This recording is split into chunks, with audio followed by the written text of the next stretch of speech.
You can't stop me now. Can't stop me now. My feet have come too far for you to tie them to the ground. Can't stop me now. Can't stop me now. Set my sights on where I'm going at. They turn it back around. Can't stop me. Good evening and welcome to the Psychic Culture Shop. I'm Aeson Knight, and of course, with me tonight is the lovely Techie Joe. How are you? I'm doing good. How are you this evening? Doing well, enjoying my Poly Valentine's Day. All right. Is there a reason I'm in your seat? Yeah, because you just came in before me. And Thank you. It was weird. It was weird. I was messed up. It was weird. We hear about weird all the time. All right. Oh, Hey, Mr. Brenda. Rachel, how are you? All right, where do we want to start with? Oh, let's just go in order you gave them to me. All right. I don't think it gets better or worse if we do them in a different order. No, probably not. Did they fix this biographical? Do what? Yeah. One of their stories is tied to another story. Oh. If it's tied to a biographical. Mm. Well, Tennessee congressman apparently was mistaken on how you get a college degree. Or what college degree he had, I do believe is the case. So from the AP, Tennessee U.S. Rep. Andy Ogles says he was, quote, mistaken when he said he graduated with an international relations degree after a local news outlet raised questions over whether the Republican had embellished his education. Ogles said this week he wasn't made aware of the mistake until he requested his transcript from Middle Tennessee State University to verify his degree. Quote, when I pulled my transcript to verify, I realized I was mistaken. My degree is in liberal studies. I apologize for my misstatement, end quote, Ogles said in a statement released Sunday.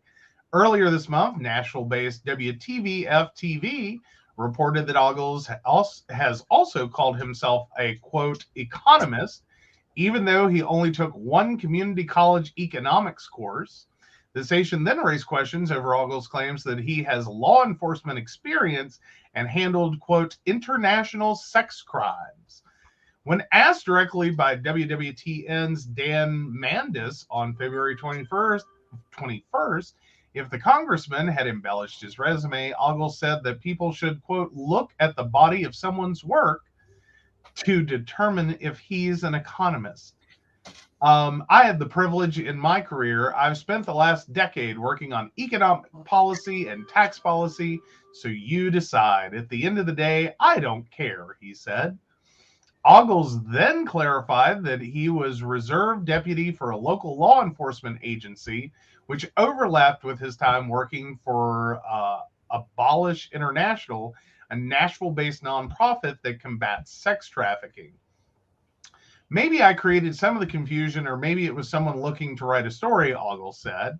Ogles' statement released Sunday only addressed his college education, which he said he had to drop out of MTSU to help his family, quote, during a difficult time.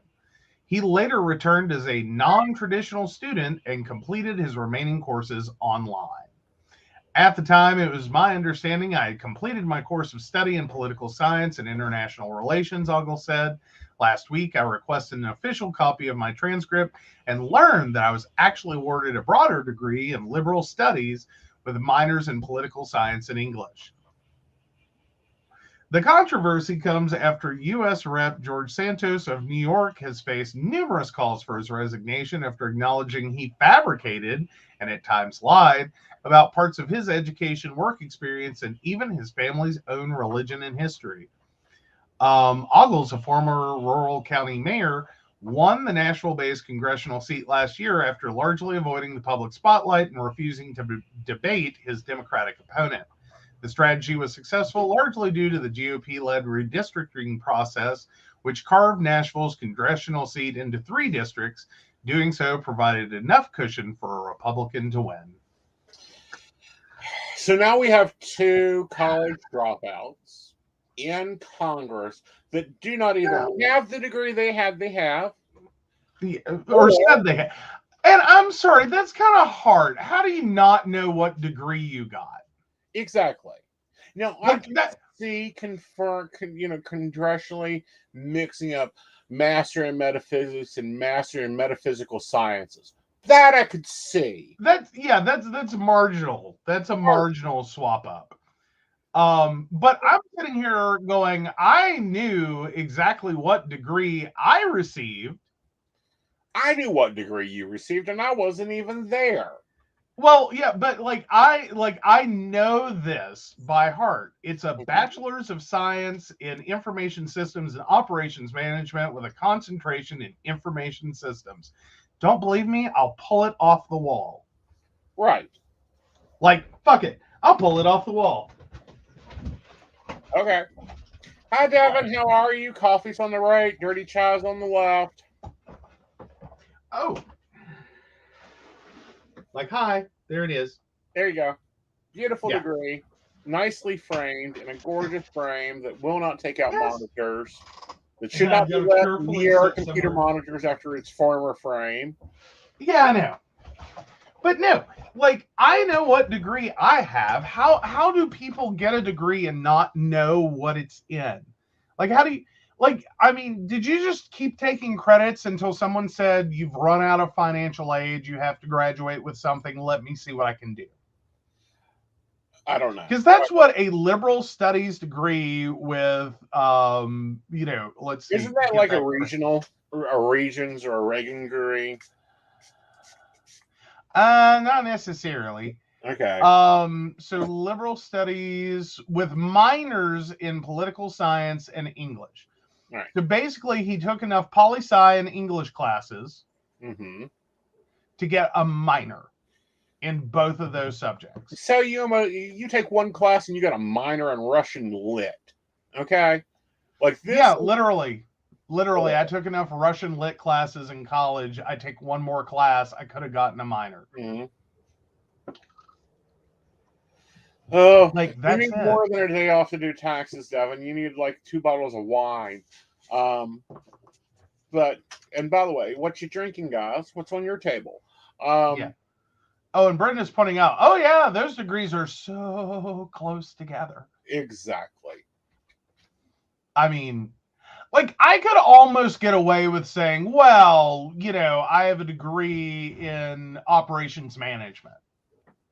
Like I would be closer to being right when saying that than he is on like what he's claiming. Right. Or I can understand some things. Okay. Especially within my fuck it, I got 13 fucking pieces of paper to hang on the wall behind me once I find the ones that'll fit up there. And then I have a really big one that the only thing left to do is to order it. And that's my doctorate. But when looking at it overall, it's like, dude, you lied. You fucking lied. You're sitting here fighting, repeat me, fighting because of student loans, and you can't even tell us the degree your privileged ass got. Well, I don't know how privileged I'm going to call that. Middle Tennessee State University. I'm sorry, that just sounds like a drinking college to me. No offense, Middle Tennessee State University. But I've generally found the longer the school name, the less likely it is. It's a very rigorous program. Especially when they're handing out liberal studies degrees. Right.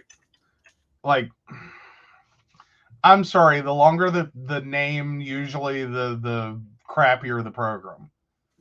Like, general rule of thumb, not that there aren't exceptions. There are some long ass name schools. Oh, I don't know. In-state is $10,000 a year.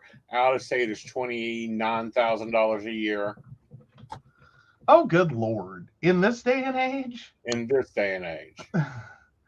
I'm sorry. Like, I don't mean to be rude.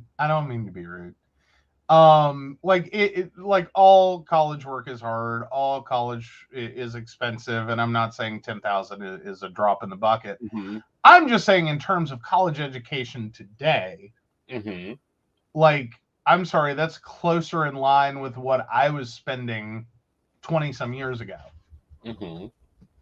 for my degree. That's about a quarter of what I spent on my psychic one. Yeah. Well, but I'm you were saying per year. Per year. Yeah. Yeah. And I'm Yeah. saying, like, you know, the Master in Metaphysics was $22,000 alone. Mm-hmm. I'm just curious, like, Can we get a how the school? verified transcript of your bullshit, dude? Is where I'm at with it. Yeah, why don't you give us that? You basically lied on your application to work for the American people of Tennessee. I know if I do not state my degrees properly, I would get fired. Mm-hmm. All right, so according to U.S. News, okay, so it's number 299 in national universities, and that is a tie. Mm-hmm. Let's see. Yeah, it's $9,592 for in-state tuition and fees. They have an undergraduate enrollment of 20,857 students.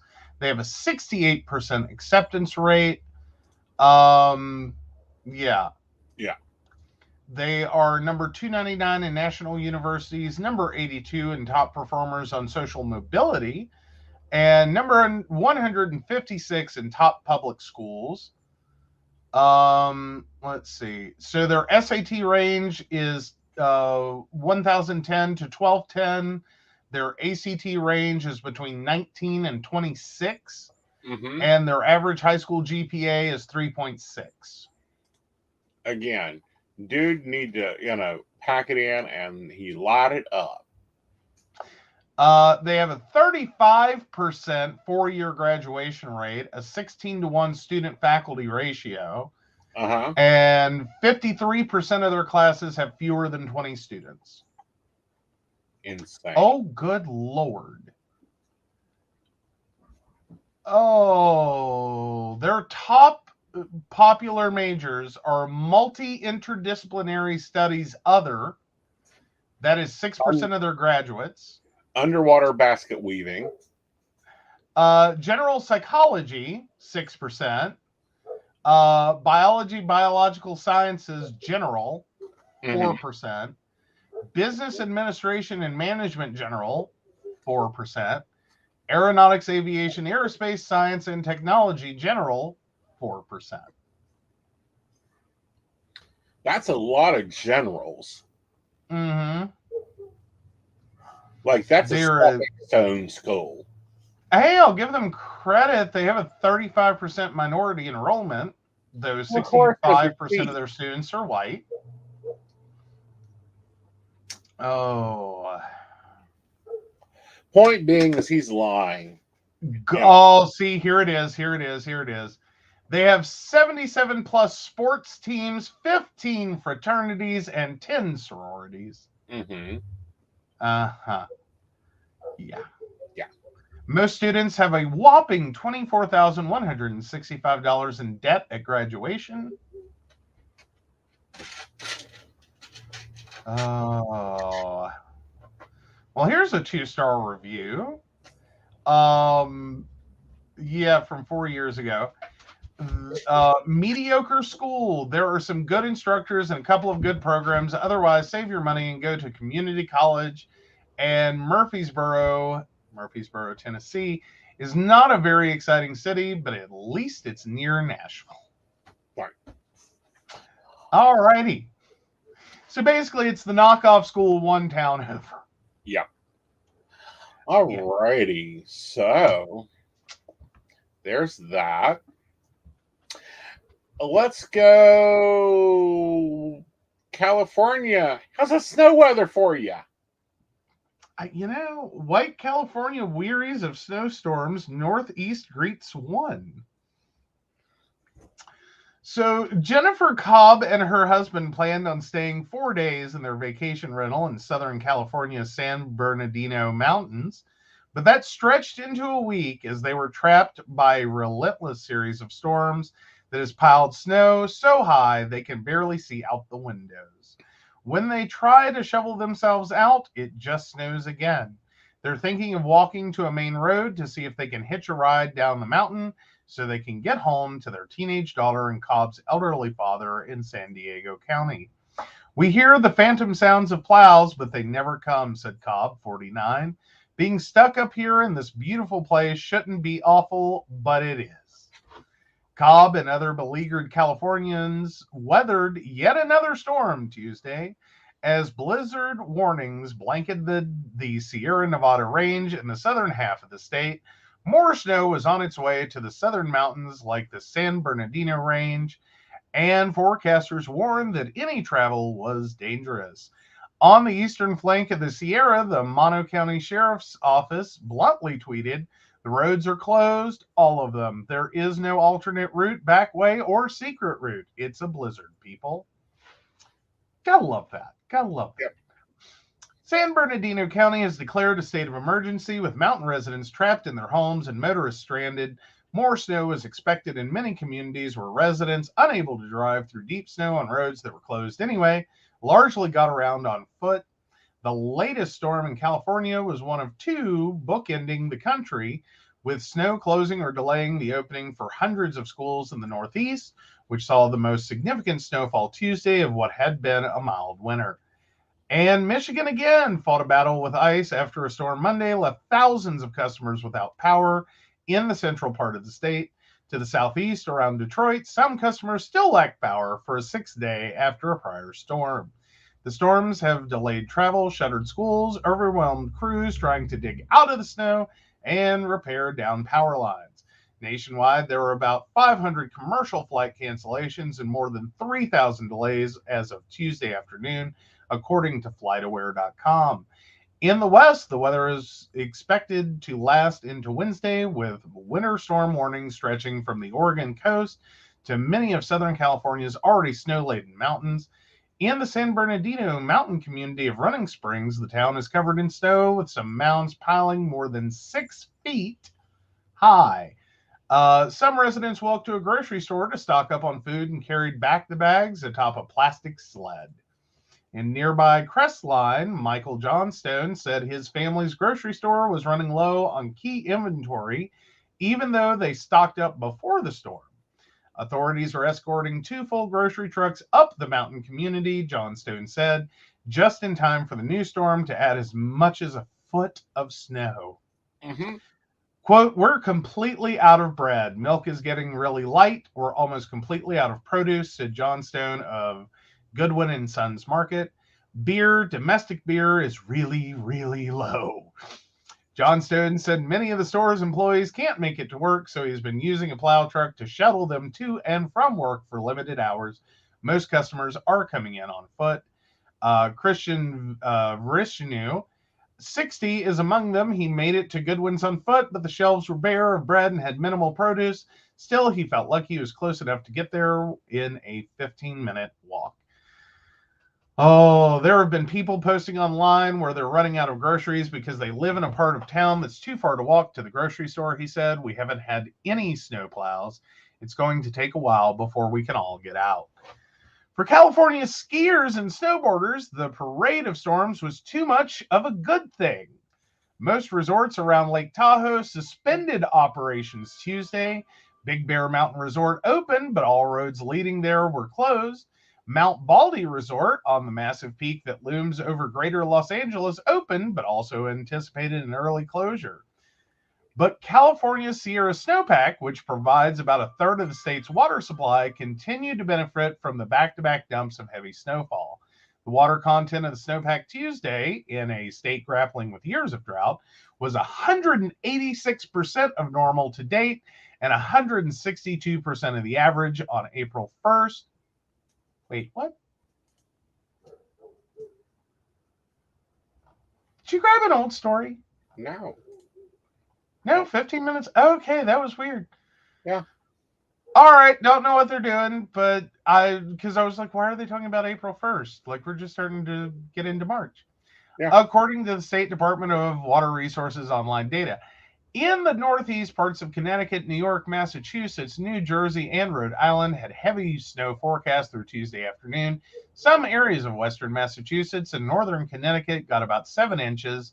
The Albany, New York area saw less snow than expected, 2 to 5 inches, but it was enough to close schools. I'm just wondering how Deke much Andrew, do what now? cabins go for. Do what now? Well, you like snow. I like California. Mm-hmm. I think we could have a nice, lovely winter spot. Yeah, just right now we've got to start from Arizona and get thrown into a catapult and then just shwoo, yeeted up a mountain. Spring. We move in May. By freaking November, I've got the freezer stocked, and we can just work our little selves to death all winter long. Yeah. Yeah. That's nothing like how that's going to work out for you. I can tell you right now. Like, you think you're cold now? I don't think that's going to go well for you. Well, since the other place that I say I want to live got covered in a snowstorm. I know, right? Blanketed. LA, Los Angeles area is still blanketed, but by snow in a rare heavy storm. Yep. Really? It is. Yeah. See, you'd still get your snow every couple years in LA if we moved there. Yeah. So Deke Andrew, a Maine snowboarder, said he couldn't imagine such a thing as too much snow. The 51-year-old is living out of his Sprinter-style van at Sugarloaf and was out snowboarding as snow was falling Tuesday. Quote, there really isn't any such thing as too much snow in the wintertime, Andrew said. We want as much as we can possibly get. It's incredible and gives a purpose to the cold weather.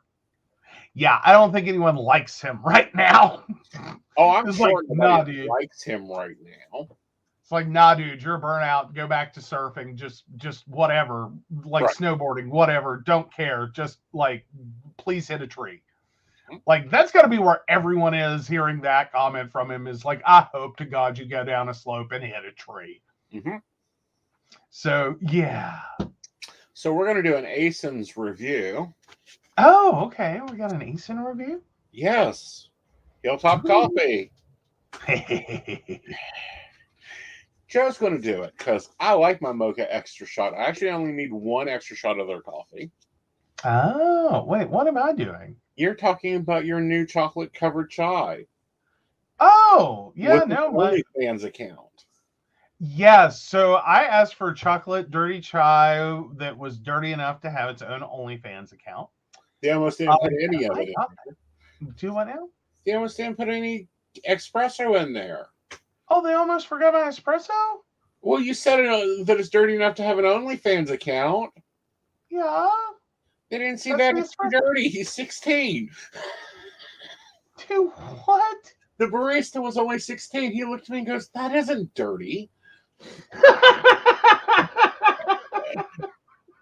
Oh, God. Oh, God. I'm sorry. Our 16-year-oldish looking barista apparently did not think OnlyFans was dirty. Correct.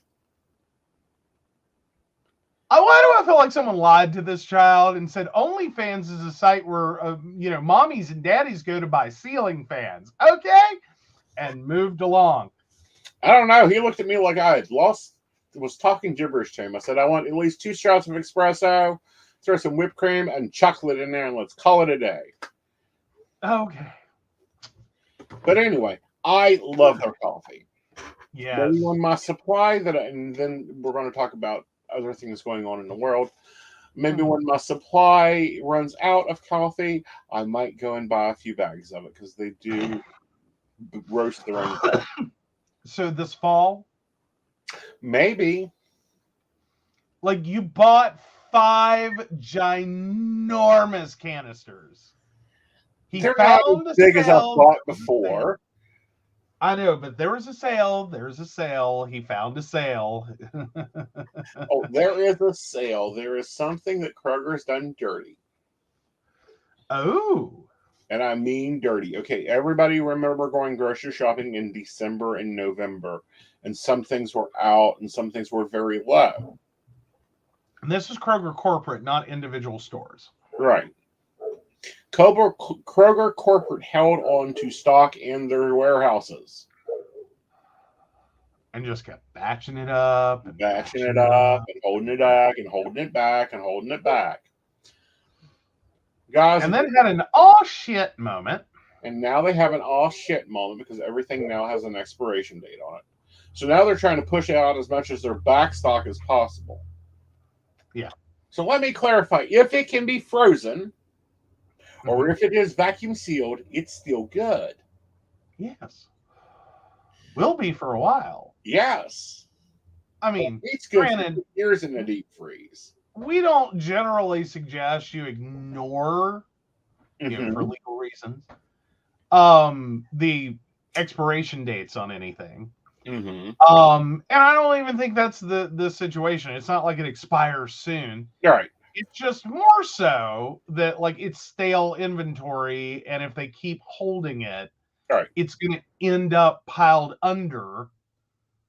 Like it's going to be a constant. They're not getting down to it if they don't get it out of the warehouse. Right. So it will eventually. Yep. It's just easier now to be like dump it for a low price and get rid of it. Right. So I was able to get coffee, and I'm talking the big bulk coffee for $4.83. Yes, he's thrilled. Yes. Last week we bought seafood, pre-made meals for less than $3. So y'all guys that watch Psychic and the Plans, that menu we've planned, I spent $30 on so far 2 weeks worth of dinners. Oh yeah. So quick question. So let's give the shout out. So was it a YouTuber or a TikToker that you found this on, and which one was it? It was YouTube, and it's a Frugal Mom. And she done a fucking cleanup deal. Like, she got pork loins for 98 cents each in Idaho. And I'm like, 98 cents a pound pork loin? Yes. Yeah. It's a good price. It's a very phenomenal price. You know, at that price, we can go to Walmart and we can have a smaller haul to the back door in my office here. Yep. So replay grew, and those of you watching right now live, so what was your best deal that you have picked up? Yes. We'll love to hear about that in the comments, so drop those below. Yeah. And alrighty. Are we commercial 30? We are commercial 30. We are. Awesome. Let's take that break, and then we'll shoot back, and we'll tell you about the post office. Hi, I'm Dottie the Psychic, and I'm sure you're wondering why I'm not wearing any makeup.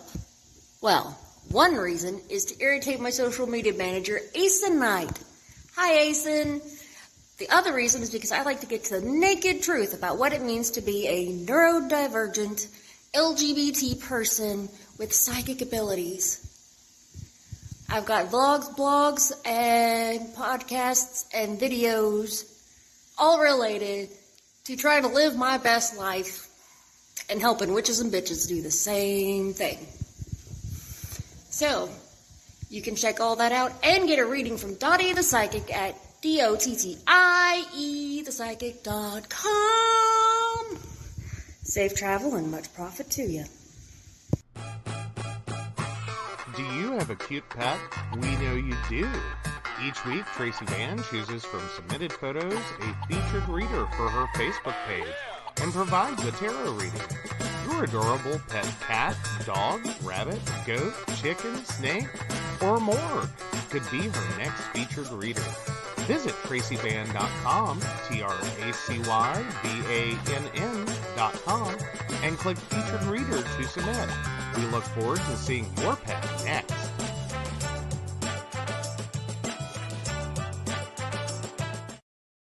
Hey Hey everybody, Lady Gwendolyn here, and I am here to tell you how to get in contact with me and a little bit about what I do. I am the High Priestess that works with shadow work to help you grow and heal.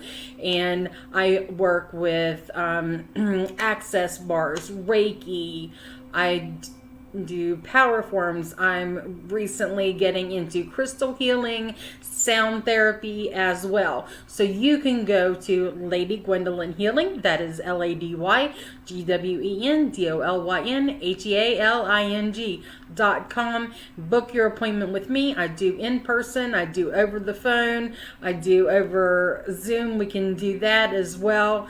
My main goal is to help you grow and heal, because I've been there, I'm still going through it, and I let my strength help guide you. See you soon.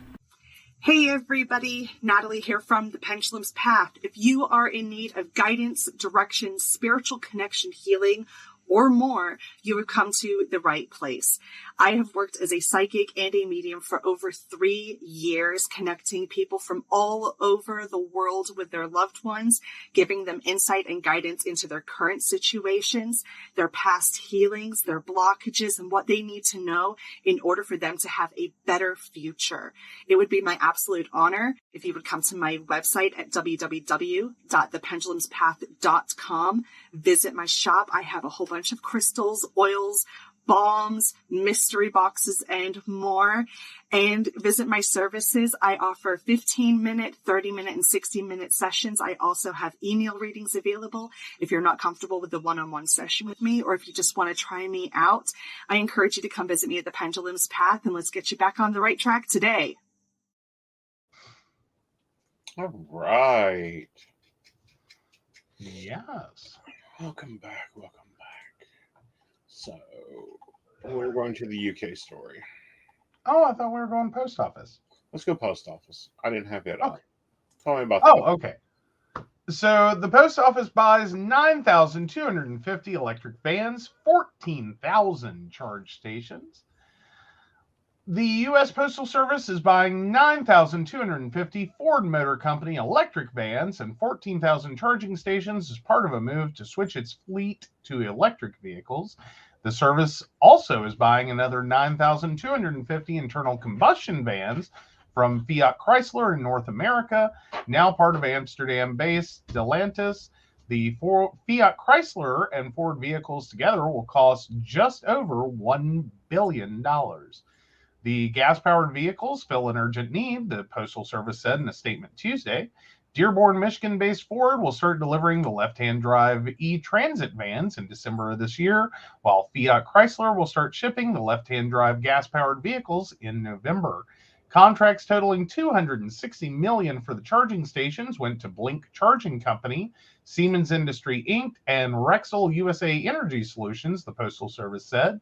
Charging stations will be installed at several postal service facilities, including sorting and delivery centers, starting in the third quarter of this year. In December, the Postal Service said it would sharply increase the number of electric-powered delivery trucks and will go all electric for new purchases starting in 2026. The post office said it is spending nearly $10 billion to electrify its aging fleet, including installing a modern charging infrastructure at hundreds of postal facilities nationwide and purchasing at least 66,000 electric delivery trucks in the next 5 years. The spending includes $3 billion in funding approved under a landmark climate and health policy adopted by Congress last year. See, but here's my question, and I'm not the party pooper here. We know a postal worker, and he apparently is not issued a U.S. government vehicle to drive.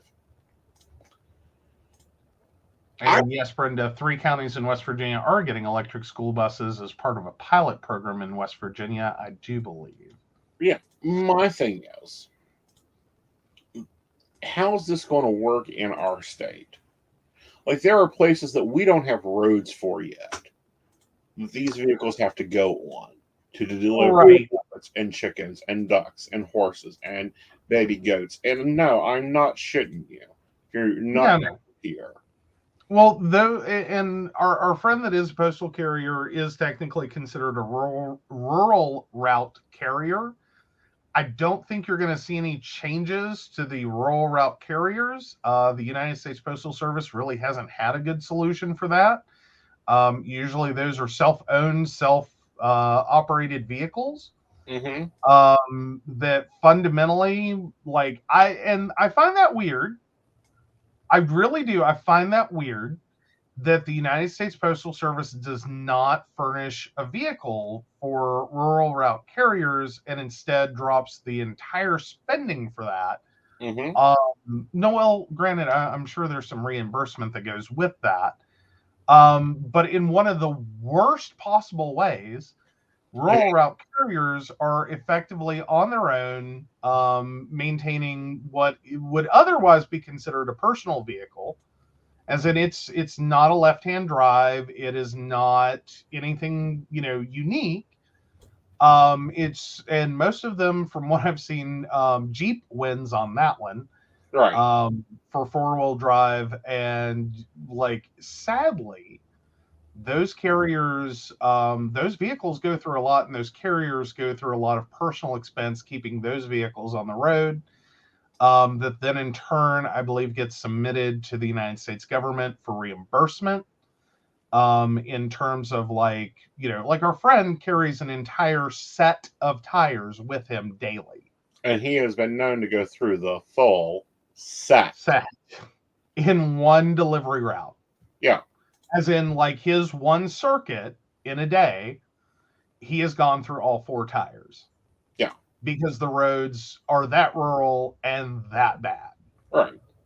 I really challenge the idea that those are the best ways to handle this. Right. I mean, part of me is very, I don't know, glad that the customers that are sincerely that rural, they're that far out in the boonies, backwoods, and beyond, that they're still able to manage home mail delivery in the first place. Right. So I don't want to see, like, a solution that would be, the United States Postal Service says, fine, get a P.O. box, we ain't delivering there. Well, I don't think that's the solution either. But what I'm wondering is, how are these going? Because the old postal vehicles were literally decommissioned. World War I, World War II, and the armed conflict surplus vehicles. Are you talking about the ones currently in service? No, that went into service to design these routes. Oh yeah. They were literally Jeep, like, for the really old routes. They were originally Jeeps. Right. Like, that's what we did with our surplus military equipment, was we turned that into postal delivery vehicles. Right. So, why, some of these rural routes like this, I understand we're going to, they want to buy electric, and that's great for, like, LA County and, the smooth city roads. But these back roads, I think they really should be pulling out some of the surplus Humvee vehicles, maybe some tracked vehicles. Your mail delivery Humvee. Like, I don't think you're wrong. I'm just having a moment where I'm picturing this big, giant, squatty little Humvee. Well, not little, they're huge. But the squatty, because they're kind of flat, Humvee, like, going up the road, painted solid white with the United States Postal Service across the side, going, wow, that's not how this truck began its life. This is not what it thought it was going to be doing in retirement. Well, no, but at least then we would stop, like, parking them in the desert to do nothing. Yeah. We've already paid for them. They're still good vehicles. They just don't need to be dropped off in, I don't know, the Ukraine. Right. Well, and I think part of that is managing it as a motor pool item. Right. Like, and I think that's been the long-term issue that the United States Postal Service has had, if with rural routes is managing a motor pool for that and pulling this away from the rural carrier has to take, and get their own damn vehicle and do what they need to do in order to make that happen. Right. And instead make that part of a central motor pool with reasonable vehicles fit for the job that can handle the terrain and beyond, and make that more functional. Right. Can you imagine an electric vehicle going on the way we took to Bluefield that one night? The way we took to Bluefield? We went from Bluefield to Lewisburg. Yes. Up by the lake. Yeah, there's still limitations. You have to be smart. And this is sometimes where electric vehicles shine. Yeah. As well, is that this is mail carrier routes or routes are pretty well fixed within a certain degree. So, unless there's a major detour, unless there's something special going on, generally speaking, they drive the exact same mileage every single day. And if I remember correct, that's well under 100 miles. Right. Generally speaking, if you're talking about urban carriers. Right. If I remember right, it should be less than 100 miles, but it is a long 8-hour drive. So that vehicle is running in a gas sense 8 hours a day. Right. Or thereabouts. But that's again where electric shines, because you're only going to be operating the vehicle while the vehicle is in motion. Right. Not idling the vehicle constantly as you go through this route. Right.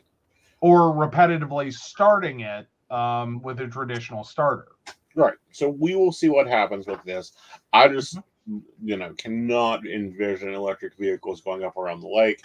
I cannot envision a vehicle out on what is it, Route 9? I think Moncove Lake specifically would be a rural route carrier, if I remember correctly, because that's a weird area anyway. Most of that's not home delivery. Strangely enough, most of it is not going to be home delivery unless it is package delivery.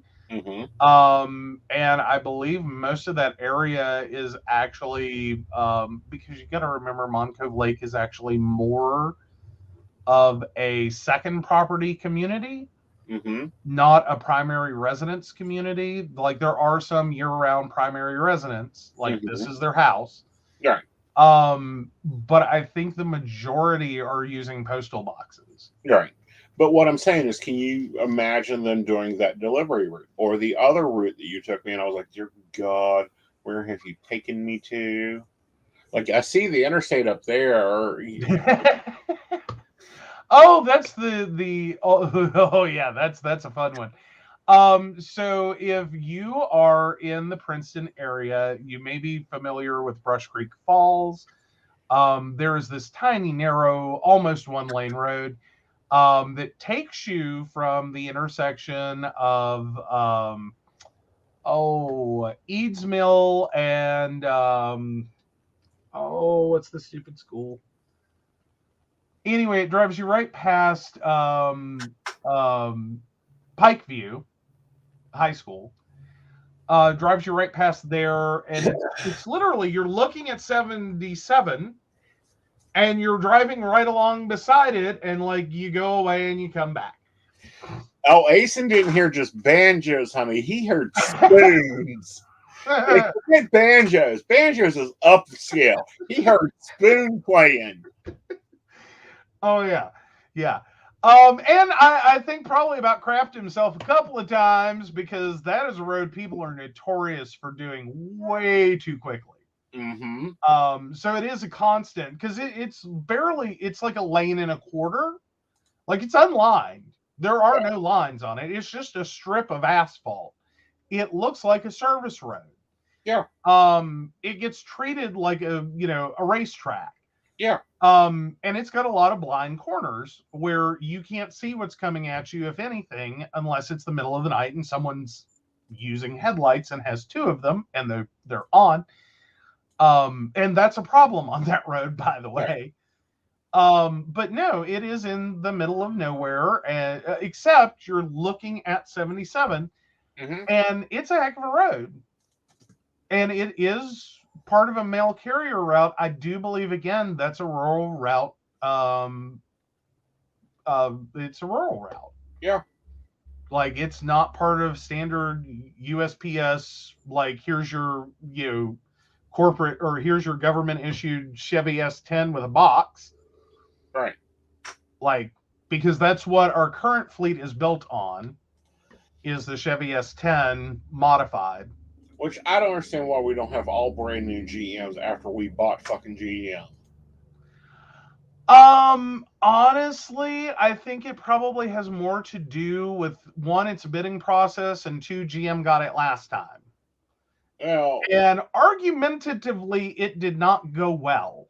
Well, no, it didn't.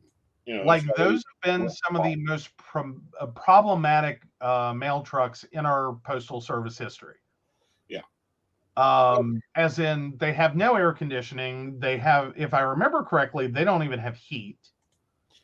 All right. What I'm saying is, why is it that our mail carriers are driving subliminal vehicles when we own the freaking company that makes them? Well, you'd think, right? Yeah. But no, it hasn't gone well. No. So I think, one, the United States federal government was ready for a massive change for this round of vehicle purchases. Two, I think Ford with the E-Transit actually did some good things. Okay. Like, honestly, sincerely, they basically built a souped up mail truck. That'll work. The transit line. Like, that was the first thing I thought when I saw them. Cool. Very interesting. That's a mail truck. That's a freaking 21st century mail truck. Right. Like, no, 21st century mail truck arrives with ding, you got new mail. Well, that'd be cute. But more so, like, the problem that the United States Postal Service has been facing for many years now is Amazon rules the world. We are all buying our shit on Amazon and having it home delivered in cute little boxes in a truck base that was built for letter mail, not package mail.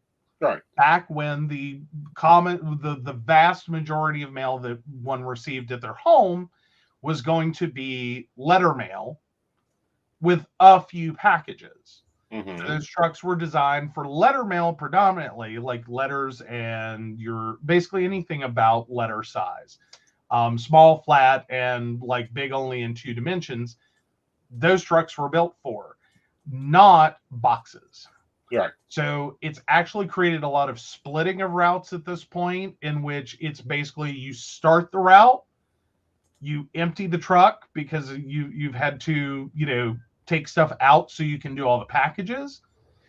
You go back, you refill, and you continue. Is our current mail delivery system. Because it is so inundated with packages, and it's why there are a lot of delivery delays in getting those packages out, because it creates a significant strain trying to run these routes in a way that is efficient, given the size limitations of the current vehicles. Right. So that is part of, like, the E-Transit appeal, is they are better suited, and a larger vehicle overall, but better suited to package delivery than they are just standard, here's your pile O letters and magazines and catalogs and all that. Right. Because while we're still receiving those, a significant amount of space in those trucks is now devoted to packages compared to previously. Right. Yeah. Okay, I get you. I just don't foresee, them going. I'm hoping the U.S. Postal Service in Washington has enough sense not to ship it off to West Virginia, to go up like Harrison County. again, parts of these counties, I mean, are going to be perfectly fine. Mm-hmm. Like you could sit here and say, like, well, God, I hope they don't send it to Fayette County. No, I think Fayette County would be just fine in. Okay, but there's still parts of Fayette County. Do you really want to see one of those trying to make a delivery route? I'd like to see our mail carrier have one, because I think it works in this area. That's Yeah, what because I'm talking about. Is it we're a has, town. huh? We're a simple old town. Yeah, we're a simple little town. We're all little paved roads. Yeah, it's Yeah. cute. It's adorable. I'm sure you can just as easily name portions of this county that it's like, dear God, I don't know how you get up it without, mountain climbing equipment. Well, Coke up and a holler ain't that long, and I'm quite sure they're not going to deliver to the houses up there. Well, yeah, and then we've got Paint Creek area, which they need a mail delivery boat because most of the time it's flooded. Yeah, true. I'm quite sure that they have gotten a boat for it. Mm-hmm. Mm-hmm. Like a little airboat, little Rescue Rangers style airboat. Yeah. Just send them in. Whoosh, whoosh. Anyway, Yeah. so. I think that would be a good move. All right. Oh, yeah. Let's move on. This one interests me because I remember the scandal to begin with, and now we're seeing it come full circle. All right. So I'm sorry, which one is this? The UK. Pentagon official? No. UK. British woman who joined. Okay, gotcha. Sorry, I was having a little trouble seeing it because I got ads popping up. There we go. British woman who joined ISIS as a teen loses UK citizenship appeal.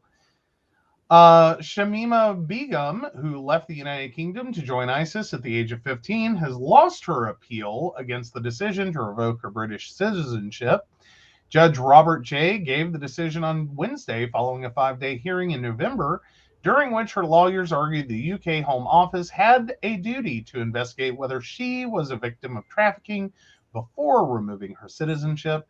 The ruling does not determine if Begum can return to Britain, but whether the removal of her citizenship was lawful. Begum, now 23 and living in a camp in northern Syria, flew to the country in 2015 with 2 school friends to join the ISIS terror group. In February 2019, she reemerged and made international headlines as an quote-unquote ISIS bride after pleading with the UK government to be allowed to return to her home country for the birth of her son. Then Home Secretary Sajid Javid removed her British citizenship on February 19th, 2019, and Begum's newborn son died in a Syrian refugee camp the following month. She told UK media she had 2 other children prior to that baby who also died in Syria during infancy. Begum's lawyers criticized Wednesday's ruling as a, quote, lost opportunity to put into reverse a profound mistake and a continuing injustice. The outcome is that there is now no protection for a British child trafficked out of the UK. She wasn't trafficked. Do what now? She wasn't trafficked. She can't win TV. Well, but of course, this is going to be their argument of a child trafficked out of the UK. If the Home Secretary invokes national security, Gareth Pierce and Daniel Ferner of Bernberg Pierce Solicitors said in a statement seen by UK news agency PA Media. Begum remains in unlawful, arbitrary, and indefinite detention without trial in a Syrian camp. Every possible avenue to challenge this decision will be urgently pursued, it continued. Rights group Amnesty International described the ruling as a, quote, very disappointing decision. The power to banish a citizen like this simply shouldn't exist in the modern world, not least when we're talking about a person who was seriously exploited as a child. Steve Valdez-Simmons, the group's UK refugee and migrant rights director, said in a statement, along with thousands of others, including a large number of women and children, this young British woman is now trapped in a dangerous refugee camp in a war-torn country and left largely at the mercy of gangs and armed groups. The Home Secretary shouldn't be in the business of exiling British citizens by stripping them of their citizenship, Valdez-Simmons said. Oh, and basically it seems like that's how this continues on. Well, it's how, they're gaining sympathy. Okay. For those that do not remember the original news story, She and 3 other, and I'm sure many other British children, after the bombings, ran and joined ISIS. Wanted to be part of ISIS, wanted to, enlist in ISIS, marry ISIS men, the whole 9 yards. Okay. We saw this before. Where did we see this? We saw this, and we actually lost a king of England over it. Okay. Running for the Nazi party. Well, guess what? ISIS is now defeated, falling apart, whatever you want to call it. And they want to come home and, regain and repatronize themselves. Repatriate. See, but here's the thing, though, and what they're arguing is at 15, this isn't quite the same as a 18-year-old fully grown adult making a choice with adult responsibilities attached. This is a child, effectively, legally, a minor, who I would see it as no different as, because effectively the situation started talking to a bunch of grown-ass men online, got swept up in the idea that, they would love and cherish and respect her and blah, blah, blah, blah, blah, whatever. All right. Or sold her this bill of goods on what ISIS was and that it's all lies that you're reading in the news and Western media, blah, blah, blah, whatever.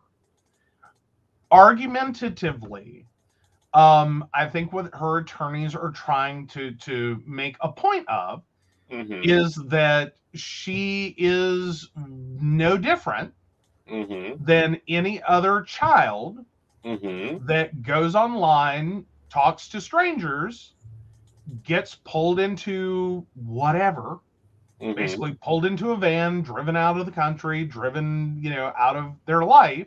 Right. And then, realizing quickly their mistake, has no way out. But that's the problem. She had a way out. The UN said, we will bring them home if they want to come home. Well, but then again, you have to sit here and wonder how much of this was Stockholm Syndrome or just pure and unadulterated fear that, has been instilled in her that if you leave, we will kill you, your family, everyone you know. Like, there's no telling what all she's been threatened with if she leaves. Right. Just to finally, get to a point. Right. Or, maybe she does not actually want to leave and instead just wanted a child born in the U.S. or born in the U.K. To have citizenship. Right. For whatever reasons one would want that, there's a few different ones to be established. Right. That arguments could be made. But does she have the right to retain her citizenship? Was the fundamental question. Right. There's a lot of argument around what the UK has done. Is one, controversial, like it's not typical. And two, that it does create some ugly precedent that, and especially for victims of trafficking and sex abuse. Right. Because, I mean, even if she was a willing participant, quote unquote, the law says at 15 she can't be. And that's even in the UK. She has to be 16 to consent before she can legally consent to sexual activity. I don't know what else happened in this case for her sexually, but she would still have to be a 15-year-old to consent. She was still a minor. Right. So anyone touches her at, right, in that way, I'm sorry, you raped a child legally under UK law. Under UK law. And I agree with that. That's not what I'm saying. What I'm saying is they sent people to get her. She refused to go. She went on television of her own free will and made statements and claims, and ISIS is going to win, ISIS this, ISIS that, and now she's reaping the consequences of her choices and decisions at that time. Again, Going, though, we take do me not. back to Britain. No. Well, but again, we don't know how traumatized, how victimized, how abused she was, how Mhm. fearful for her life and the life of others she might have been. Right. Like, and that's ultimately that is what her lawyers are arguing, is that, she was a victim in this. Mm-hmm. And then now that she is capable of leaving, Right. you then revoke her citizenship and deny her access because she's no longer a citizen, and was involved Right. in this persona non grata country. Right. I mean, that fundamentally gets to a heart of a question of how involved is she? How involved was she? How duped was she? How exploited was she? In terms of, are we talking about someone who is a central figure to ISIS, who's being sent back to the UK to do some horrible thing? Or are we talking about someone who thought they were getting into something that they weren't, and were effectively exploited during the time they were there, that now just wants to go fucking home Mm-hmm. and get out of the nightmare, be done with the nightmare, get out of the situation because they learned their lesson, they fucked up, they did many wrong things. Like, please let me come home. Right. And that's got to be a huge debate in the UK as to what this well, now adult, but this previous child's situation is. Right. And what does it mean? Well, and a big debate on what does it mean. What does it mean when you make an adult decision? Mm-hmm. Okay. As a child. As a 15-year-old. I Yeah. won't say child because she's not a child at 15. She wasn't 4. She would have been, if it was a murder case, she was charged with murder, which is what they debated on charging them with, Mm-hmm. or treason. They Mm-hmm. would have been charged as an adult. Well, and that goes to the bigger heart of this, is that we do have this duality under the law. Right. That when we're talking about murder specifically, if you're 15-year-old and you kill your parents, you're charged as an adult. Mm-hmm.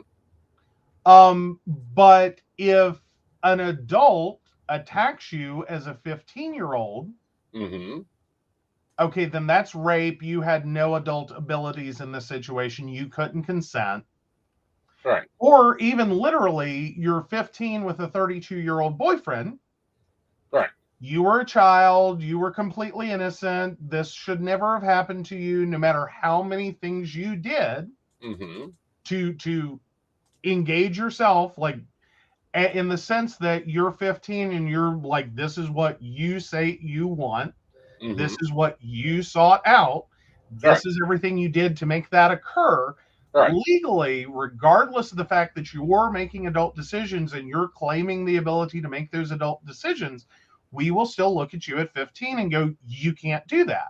Right. But if you kill your parents, we're going to put you in adult prison. Right. And charge you as an adult all the way through this. Right.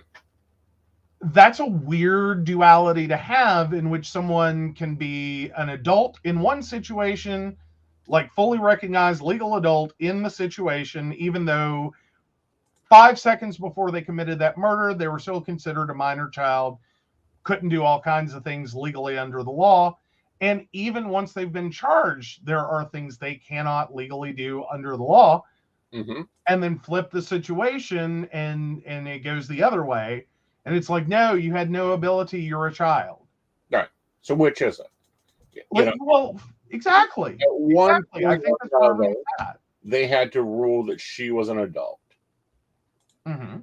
Okay. At one point or another, they had to rule that she was an adult. That ruling has to stand. Okay. in my opinion. Okay, as in the fact that they made the determination to treat her as an adult in this situation. Right. Okay, but I think that's sort of where her lawyers also are, is does the home secretary Mm-hmm. have the ability to make that determination legally Mm-hmm. that, one, you're an adult, even though it says you're 15 years old when you did all this. Mm-hmm. Nope, you were an adult. You made adult choices.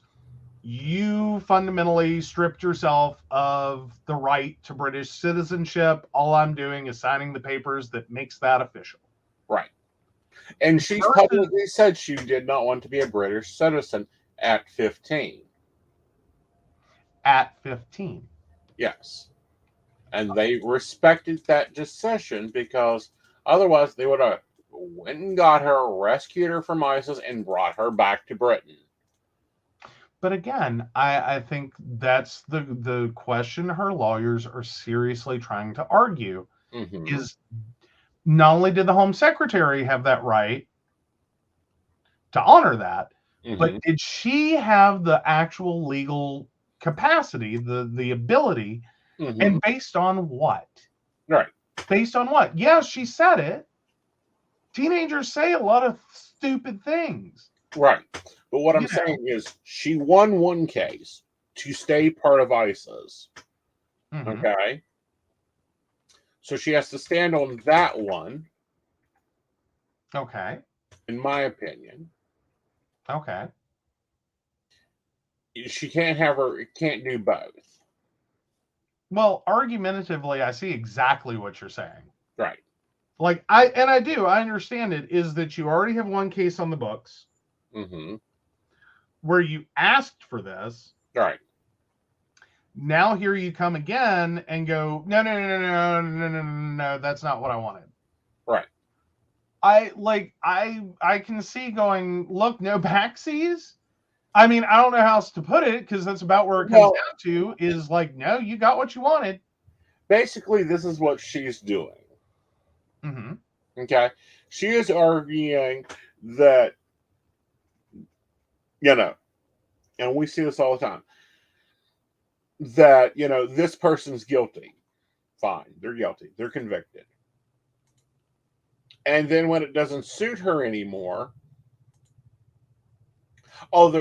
she's not guilty. You can't hold me to this. I'm not guilty of it. It's one or the other. Yeah. You either, committed terroristic threats against your parent country and reneged your citizenship for another citizenship. I think there's a little bit better way to say that. Is either you were an adult with the capacity to make this decision and should have been allowed and were allowed to make this decision, and you got what you wanted, Mm-hmm. or you were an exploited minor who was held in by a terrorist organization, threatened and coerced, and Stockholm syndromed into doing terrible tragedies. Right. And you're perfectly innocent. And I think I think we can both agree she almost exists in a gray area, somewhere between the two. Mm-hmm. But unfortunately, legally has been recognized for one and disavowed of the other. Right. Like, she's been recognized as an adult capable of making this decision. Mm-hmm. And you got what you wanted. May you want what you get. Mm-hmm. And your ability to claim victimhood and your ability to claim that you were coerced and manipulated, and all this harm came to you. Sorry, deaf ears, we can't hear it. Right. You showed up. You did everything you were supposed to or could do and created some precedent for. Mm-hmm. To do this. Your lawyers made really great legal arguments. Mm-hmm. And you're stuck living with it. Like, right. Don't know what to tell you. I'm sorry. It's unfortunate. I hate that for you if that's really what happened. Right. Which I don't think it is. Sorry, I don't. I think she joined ISIS in Britain, put Britain at risk, and then now that ISIS has fallen apart, she bet on the wrong horse and she's wanting to run back to raise her children in Britain when she's the one that renounced her British citizenship. Yeah. Yeah. I think it's a very complex case. I think it's a very I can have some sympathy for the concept of should she have ever been able to do this in the first place. Well, a British judge ruled she was able to do that, and she was able to renege her citizenship. Till at Citizenship. 18, not 15, 18, when she was an ISIS bride. Right, but this all started when she was 15. There's 3 intervening years there where she's been solely there. Right. And again, I can see that from either direction. Right. Is either she's a willing participant and she acted in a very adult way, even though legally not an adult. Right. Or she made a stupid childhood decision at 15, and everyone helped her make it. Right. And then now, finally, she's woken up and gone, oh, okay, this was get me out of here. Which, unfortunately, it's you had every opportunity to be get me out of here. Right.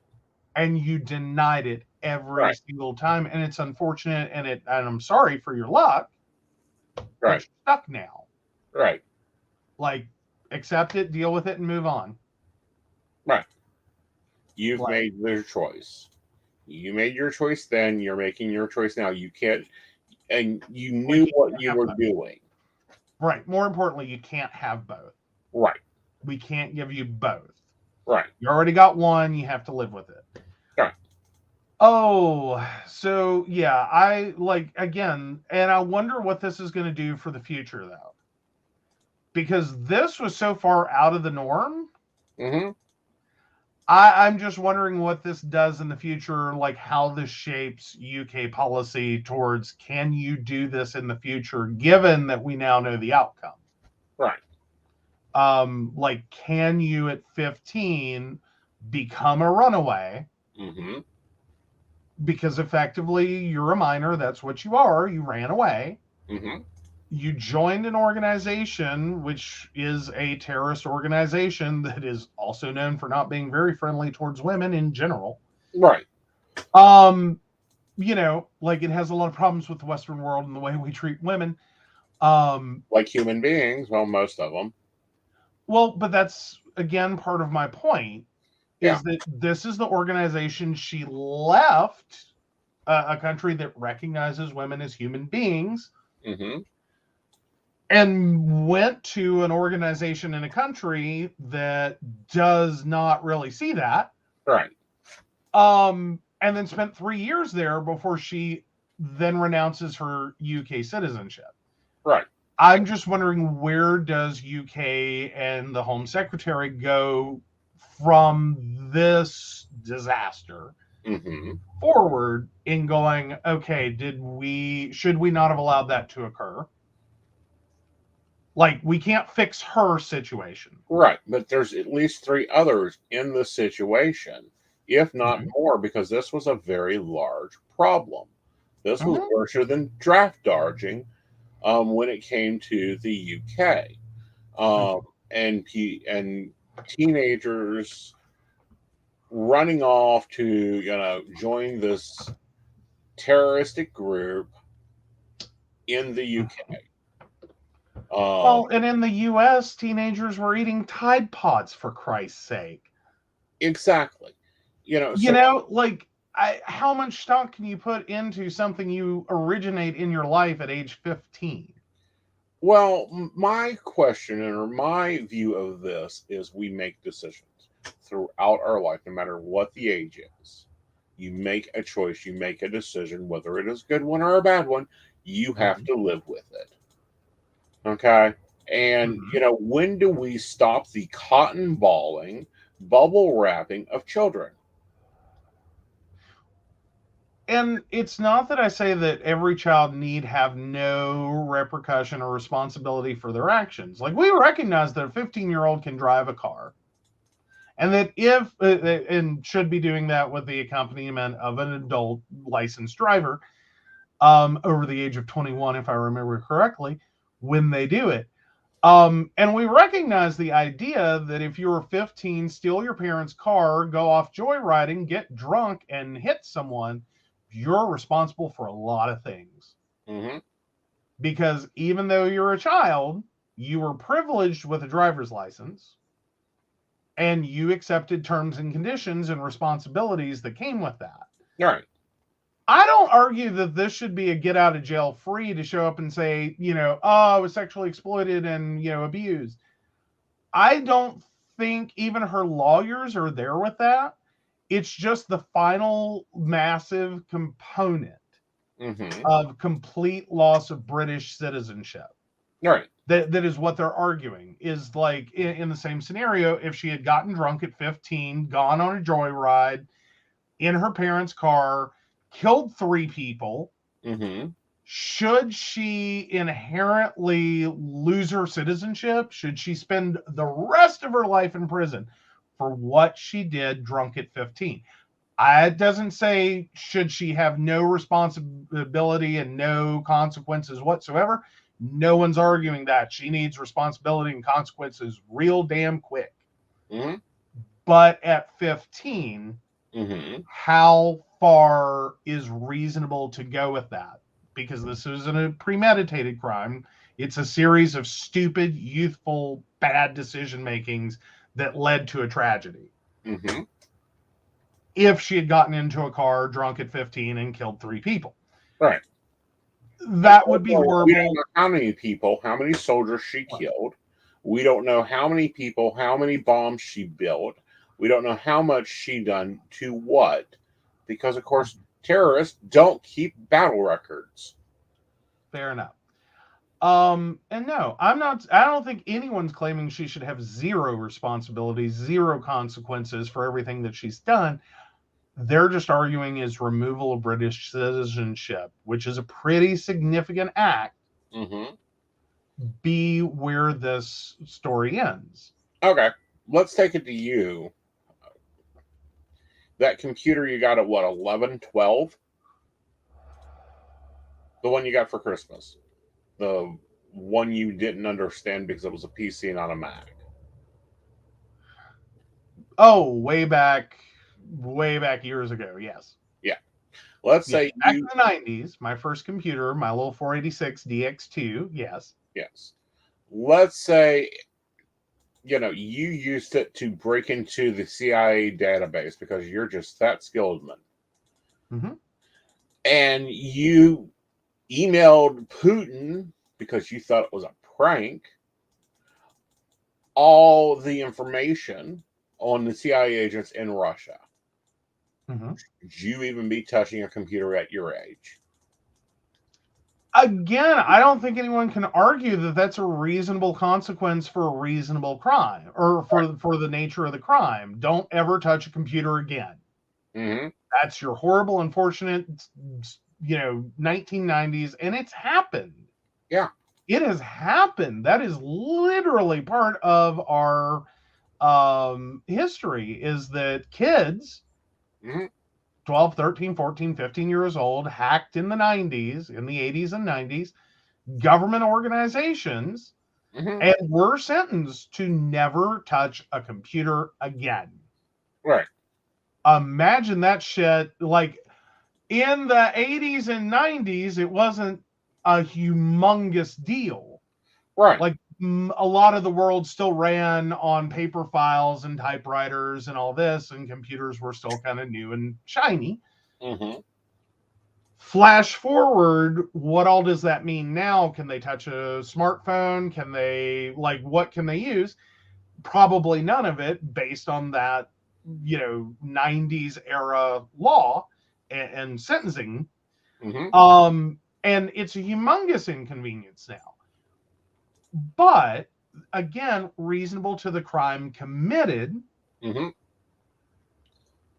would that necessarily, and going your full route of, and then dropped documents to foreign leaders Mm-hmm. as a prank, or because they thought it'd be funny, or because there's whatever, should they not only, like, forget that sentence, we're not even going to bother with that, we're going to expel you from the country, Mm-hmm. strip you of your citizenship, and go, fine, you want to send shit to Putin at 3 a.m, see how he feels about you landing in Russia. Right. See how he feels about you landing in Russia. Good luck. Right. To a 12-year-old, to a 15-year-old, to whatever. I think that's where the argument lies with this one is that reasonable Mm-hmm. given the situation? Now, again, I'm back to, I don't think she deserves to get out of this scot-free, like, oh my God, you were, horribly treated. Here, come back to the UK, we'll give you money and celebrity, and you'll be, have a talk show, do whatever, start an OnlyFans. We don't Right. care. Go on through your life. We wish you much joy and success. Right. No, I don't think anyone's arguing that. Right. Like, it should not be a warm welcome. It just should be, this is your country of origin. This is your country of birth. Mm-hmm. And yes, when you get back here, you have a lot of shit to deal with. Right. And you may spend time in prison. Yeah. You may have certain limitations. You may be on a no-fly list. You may not be able to freely travel. Right. You may have monitored communications. Mm-hmm. You may go through a lot. Yeah. Just to be in the UK. Mm-hmm. But should the UK have gone so far as to fully revoke citizenship? Right. And then not allow her to regain it? Right. That's where I'm sitting here, is I can't imagine we would ever attempt the same thing exactly with a 15-year-old committing cybercrime. Mm-hmm. Like, yeah, we're like, you're never touching a computer again. Right. Like, okay, kid, got it. Like, comp sci is not going to be your college major. Okay, good luck with that. Back in the 90s, Right. And now today, yeah, really effing sucks. You're having to sit there and write out a time card because you're not allowed to use the electric timekeeping system at your job. Right. And your employer's really annoyed by that. Right. Kind of thinking about firing you for the inconvenience you are. Right. You can't use a computer to start your own business. You can't do all kinds of things. You can't even read an ebook. Right. Because draconian law that you were sentenced under said something that at the time did not necessarily take into account the future. Yeah. So here we go. In 2015, her sister told British lawmakers there had been no indication whatsoever that Samuel had fallen under the influence of the Islamic extremists before she left London for Syria. Not at all. My sister was into the normal teenage things. She used to watch Keeping Up with the Kardashians and stuff like that. There is nothing to indicate that she was rationalized in any way, not at home. Families blame police for not notifying them directly that another girl from the same school ran off to become an ISIS bride just months earlier. Instead, police gave girls at the school a letter to hand to their parents, but they never actually handed it over. Okay. Time machine. Well, but see, here's the thing. Mm-hmm. That almost goes to her favor. She wasn't radicalized at home while she was still in the UK. Right. Now, what happened after she got there is a different story. Right. But the reason that she left sounds more like a child sex crime. Right.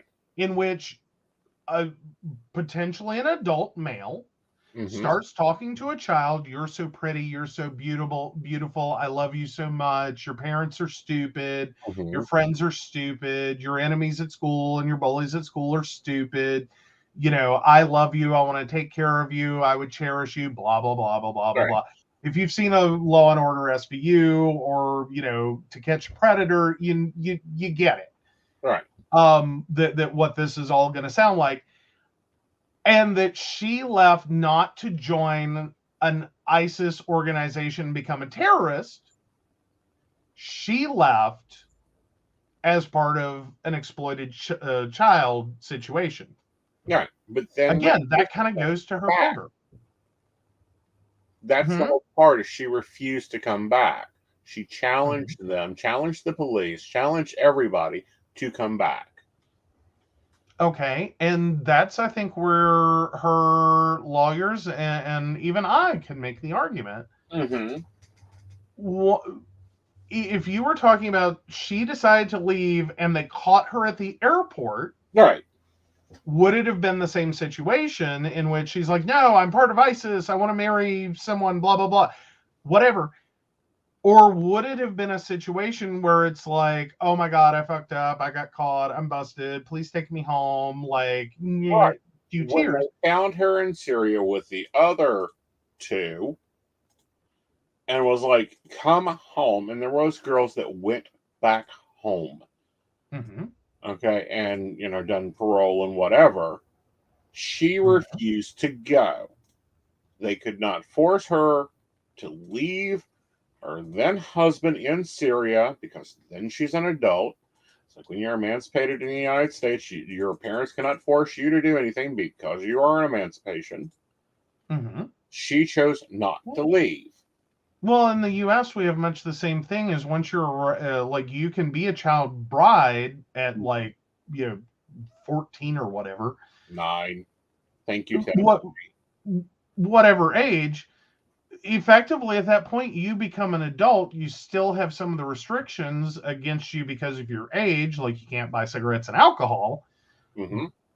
But you can do many other adult things, including the fact that you're married. At that point, now we could debate that all night long and how there's issues with that. And many people have that, can or should a, 9, 10, 11, 12, 13, 14, 15-year-old be capable under the law, even with parental consent, to be married, and especially if the person marrying them is potentially an abuser. Right. Like, this is not, two teenagers in love, some cute little story about like a 16-year-old and a 14-year-old that fell in love and want to get married, and the world's against us, and or is this, a story of a 15-year-old and a 35-year-old member of a terrorist organization? Like, whoa. That would be the moment where I'm sitting here, that's not the same thing. Right. These are very different things. Like 14, 16-year-old, I can have some sympathy and a lot of compassion for, and I don't necessarily think that's inherently abusive.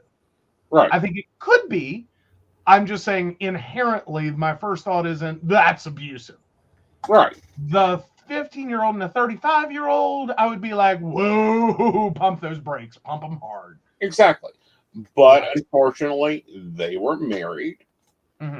And Syria says this is a perfectly valid legal marriage, and hi, welcome to Syria. You're now an adult and a resident and a citizen. Well, resident, not citizen. Resident. She did not get a citizenship because she's in a refugee camp. Okay. Bigger problem here is the British government is like, okay, now what do we do with this? Because that ain't legal here. And Syria said, she's a Syrian citizen. She can choose to stay or go. I'm staying.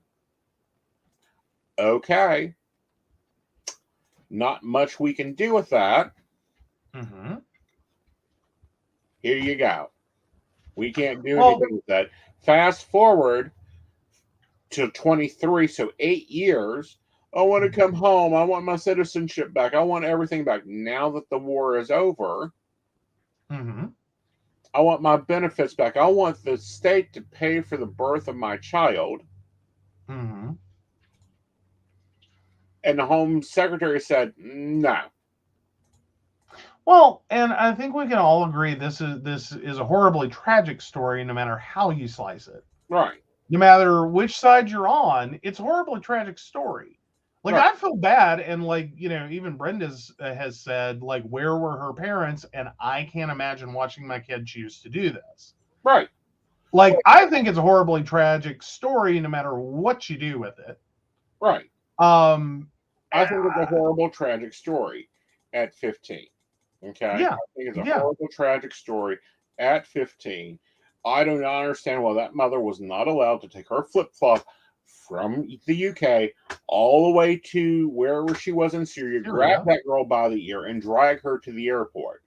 But apparently, the international relations would not allow that to happen. Mm-hmm. Now she's 23. Mm-hmm. And looked for the British government to just take her back. Yeah. And to be free, because they can't charge her with anything because they don't have proof of it, other than her saying, I am not a British citizen. I am a citizen of ISIS. Right. Or more importantly, well, so she wasn't just a resident of Syria, because you were saying a minute ago she was a citizen of Syria. That's why they couldn't make her leave. Like, we can't do anything with her.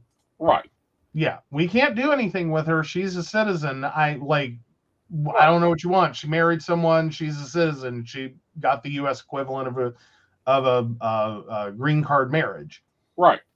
Like, she's a citizen. Like, So yeah, I think this is an unfortunate area of international law meets international law, like two countries' laws conflicting. Mm-hmm. Right. And especially given the situation between the two countries to begin with. Right. As well as the involved group. Mm-hmm. I don't think there were any easy answers. I don't think there, like, and I'm not saying there were, like, I'm really trying not to say there were easy answers here. I'm saying it's just a very horrible story all around. I don't know that there were any good, easy ways to deal with this. And I don't know that inherently totally denying her is the right answer either. I don't think it's the right answer. Do I think it's the only answer that was left for the government to have? Yes. Yeah. That I can agree on. It's not the best one, but it was the only one left. After her action, that's all we got. After what was left, this is what she left there for us to deal with. Mm-hmm. Mm-hmm. Well, and the situation itself, unfortunately, created. Right. Like, it's not like you drove down the road at 15 and married some 35-year-old and, like, hi, I don't want to, no, I love him. I want to spend the rest of my life with him. And the government, like, it's not that situation where the government can be like, yeah, you're a child. You can't do that. Yeah, go home. You have homework to do. Get home. We'll annul the marriage. Just no, go home. Right. They dealt with they were dealing with a whole other country that says, no, you can do that. That's perfectly legal here. Mm-hmm. Like, and we've had this situation in the United States between Virginia and West Virginia. Mm-hmm. West Virginia used to say you had to wait 30 days. You had to be over the age of 18. Virginia's like, no, we can marry you in 48 hours. Or less. Or less. Actually, immediately. Immediately. Well, and here's the thing. My grandmother did that. Right. Not only did her sister and her husband get married in Parisburg, Virginia, so did my grandparents. Mm-hmm. With the added step of her sister did it at 18, legally. Mm-hmm. Drove across the county and state lines to Parisburg, which is the first stop you could go and get a quickie marriage. Mm-hmm. Because it was literally walk in, pay your fee, fill out the paperwork, you're married. Right. Well, bada bing, bada boom, you're done. Mm-hmm. Way back then, because we're talking the 1930s. Right. My grandmother mm-hmm. had to go one extra step and basically alter her birth certificate turned a 9 into a 7. Mm-hmm. Apparently took a lot of extra effort to very carefully turn that 9 to look like a 7, Mm-hmm. so that she was 18 or over the age of 18. Right. Because she was basically 1 year underage. She was 17 when she got married. Mm-hmm. So that when she went, she presented a birth certificate that said she was born in 1917 and she could get married. Right. And they allowed it. Mm-hmm. Now, once she got home, Mm-hmm. argumentatively, Mm-hmm. her parents could have thrown a ballistic fit and gotten the marriage annulled. Could have. Could have. I guess, thankfully, I mean, I think I don't know how Heritage you want to had a slice that. lovely thing, but thankfully there wasn't the state of West Virginia versus the state of Virginia on, Mhm. that, she's underage. And she could say, no, I'm not a resident of West Virginia. I'm a resident of Virginia. See the line of blue fields over there. Yeah, really. And argumentatively, she could have. Like, if her parents wanted to push that, she could have, like, just absconded to Virginia. Just Cross left. the street. And exactly. Cross the street, go to Virginia. I'm a resident of Virginia now. Please don't take me home. Right. Which fundamentally was a large part of why her and my grandfather got married. The situation between her and her mother was very tense. Right. But what I'm saying is, and then at 23, Mhm. wanted to move back in at mommy and daddy and say I was never married.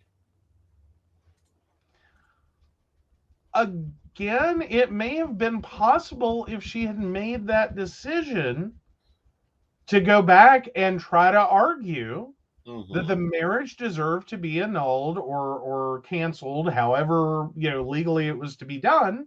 Right. Because she wasn't legal.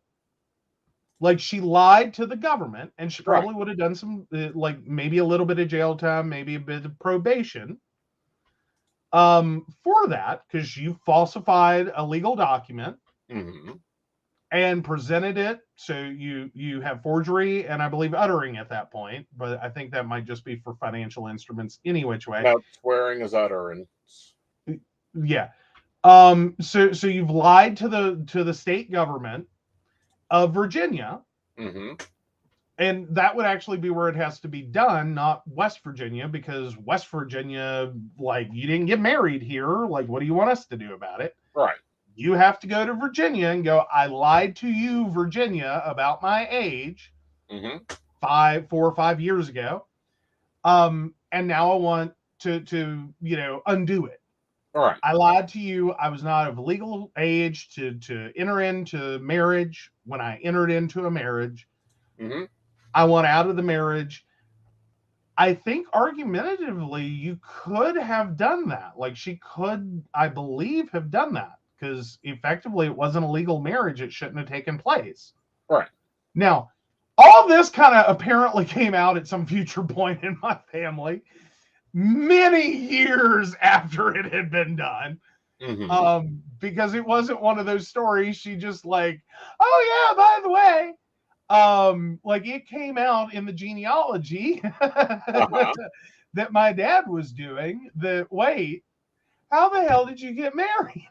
Because, I thought you said that your mother didn't want you getting married.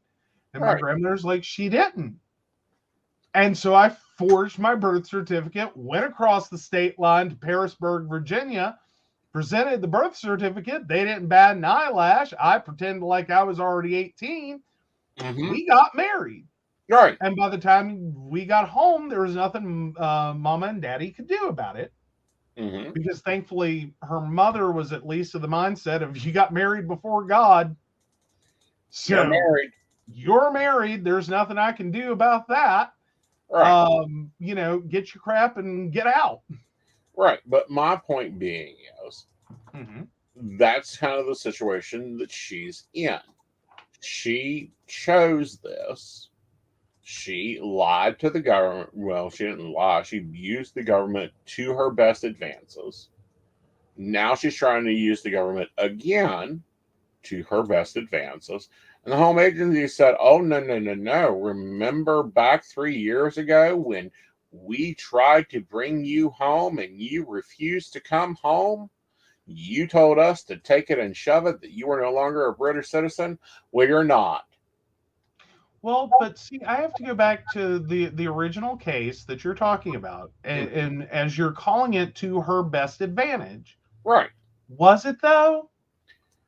Was it though? Was it though?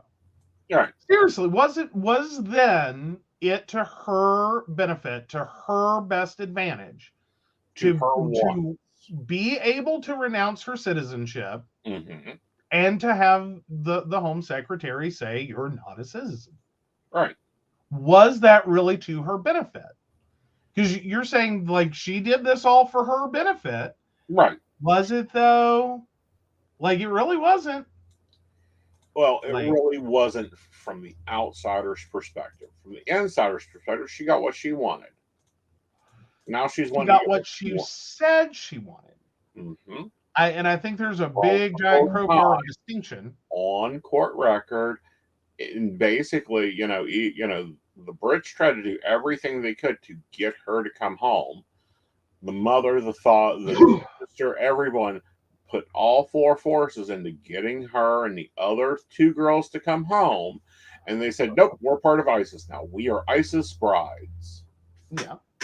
Well, but what if we heard, and I think that might be another part of the story that becomes important, is what has come out of those who did return. Like about what was done to them while they were there.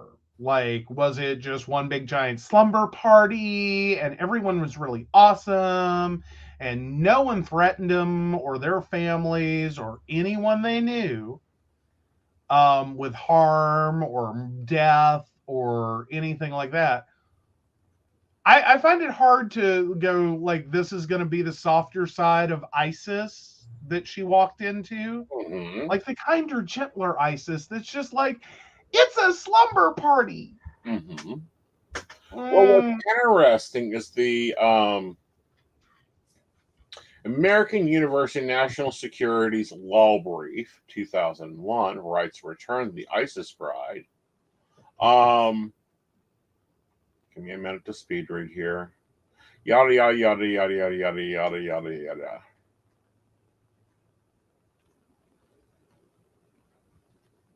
Like, I just can't see ISIS Bride being a rosy situation for anyone to be in. Like, especially the woman. Right. Really, especially her. And the children that may be a byproduct of the marriage. Well, this isn't 3. From the U.S. alone, 550 young women left their homes in Western nations to join ISIS, to become wives to ISIS fighters and mothers to their children. Young women played the domestic support role that has been referred to as ISIS brides. ISIS brides played a critical role in preparation of terrorism. Women were often form an encouragement for men to join ISIS as jihad fighters, serving as tokens of their main role to be commodities to be traded, given rewards to jihad fighters. Additionally, they were issued a number of potential fighters to support ISIS for years to come by birth and indoctrinating a new generation. Beyond just their traditional domestic roles of cooking, cleaning, and raising children, they had been responsible for maintaining female hostages taken by. So yeah, they kept care of war criminals. Took care of the prisoners.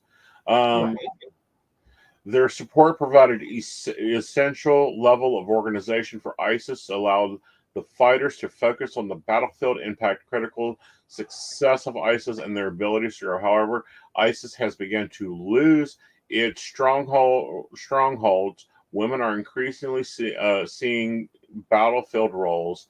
Women and girls Some as young as 15 have left the comfort of the Western world in order to aid ISIS in the way that they have been convinced is correct. Namely, these young women are charged with having babies for and I can't pronounce the word. Miscarriage and infant deaths are common among the number of other issues women face in this war-torn society. Mm-hmm. Well, Brenda says now that's a recruitment poster. Join and get a young bride. Mm-hmm. It also sounds like it was written as copy by Margaret Atwood vis-a-vis The Handmaid's Tale. Mm-hmm. That because what you're reading and what you're talking about is the usage of women Mm-hmm. as currency. Like you sign up for the U.S. military, any military branch, and get a sign-on bonus in cash. Mm-hmm. That's an inducement. Right. In Syria, you get handed a woman. Right. That's what they're saying. That's what all that said. And that woman that you were issued Right. then goes on to bury your children, cook your food, clean your house, take care of any prisoners of war, and effectively then get traded around Mm-hmm. as rewards in a system. Excuse me, but that sounds exploitive. That's a little exploitative. That doesn't sound like, love. That doesn't really sound like a situation that is conducive to like mental health and stability. That doesn't sound like a situation that Okay. most people would go on to not regret. Does it? It doesn't, but I'm looking at the codes they're using here. U.S. Code 1481. Okay. Challenger citizenship status. The U.S. has no legal grounds under U.S. Code 1441 to deprive ISIS bribes of citizenship. Likewise, the U.S. and other Western countries have an obligation under international law to repatriate this is a legal brief to get them to repatriate, and they're trying to argue 1481. Just give me a minute to go find 1481 because, sorry, it's not something I've stored in my brain. Right. Well, and I think that's where the argument is being made in the UK is that, like, she didn't go and, like, marry a guy that she was in love with, and they started a family and developed a home, and they were truly, seriously committed in love. And, that she was fully free to despite the seeming absurdity of a 15-year-old asserting her rights to do this, and was in no way coerced, forced, pressured, mentally abused, physically abused, sexually abused. Like, you know what I mean? Like, if you were to legitimately fall in love with someone and run away and get married and, go on to establish life. I see where they're going with this. Thank you, Connell. And yes, Okay. I have some of these things on flash drive. Not flash drive, but flash link. All right, 1481 is the voluntary shall lose his nationality by voluntarily performing any of the following acts with the intent to relinquish U.S. nationality. Obtain nationality in a foreign state upon his own application or upon the application filed by the duly authority agent after having attained the age of 18 or taking the oath and making an affirmation and not a formal declaration of alliance to the former state. And politically subdivided. You have to meet those two standards. Entered and served in an armed force of a foreign state. Mm-hmm. That's where they're catching them at. Yes. Did you pick up a gun and become part of their military action. Yes. So, And what they're arguing would also be that if you're just taking care of war criminals mhm, and providing whatever degree of humanitarian aid to them you are allowed, it may be, here's your rotten food that we're going to give you once a week, mhm, but you're not intentionally poisoning food and handing it to them with the intent of killing them. Like, you're not part of the military action. You're part of the humanitarian action to whatever extent is available. but if you're acting as which are they, the guard or the caretaker? You are acting as the guard to the women. Were they acting as the guard though? Like, it says they fed them. I mean, I would think to some degree you're going to end up a guard, but not necessarily to the extent we would normally think of a prison guard, are you? Yeah, I mean, if you're feeding them and housing them and clothing them and keeping them there, you're acting as a guard. Well, but then again, you have to beg the question, Mm-hmm. or it begs the question, mm-hmm. to what extent are you a guard? If they were to break free, Mm-hmm. are you going to be released to chase after them, Uh-huh. drag them back, beat them, or whatever to punish them? Uh-huh. And are you doing that of your own free will? Or are you doing that at the coercion? Uh-huh. Because if you don't do this, worse is going to happen to you. Right. But, that's the two, but that's still acting as a agent of the foreign army. See, I would argue that's not. If you, okay, let's put it in a different situation. Mm-hmm. If you were to be in the middle of war, mm-hmm. you are taken prisoner in that war, mm-hmm. you are a prisoner yourself mm-hmm. of that country, and you have earned through that somehow some modicum of trust, right, or just the fact that they like fucking with you, right. The role of caretaker, of a trustee, let's call it trustee, right, and you are in a situation where other prisoners are coming mm-hmm. in, and you are responsible for their care, maintenance, feeding, and locking the door behind them. Mm-hmm. And if they get out, you know that if you don't go after them and you don't bring them back, you're going to get beaten to death and or killed. Right. Just shot on the spot. If you know that's the consequences, are you making a free will choice to voluntarily support the country, to support the military, mm-hmm. or are you still a prisoner, right, acting as a guard in a hilarious kangaroo situation? Right, but at the same time, if you've made verbal statements, mm-hmm. written statements, or documented statements that you are no longer a citizen of such country, mm-hmm. and you are acting in a military capacity, i.e. fighting on the battlefield, mm-hmm. against the United States as a former United States citizen, you lose your citizenship. And that's where they are getting them at. Okay. Well, and Brenda brings up, if Aeson kidnaps someone and you, Joe, feed and don't allow them to leave or contact anyone, you also don't notify authorities. Are you guilty also?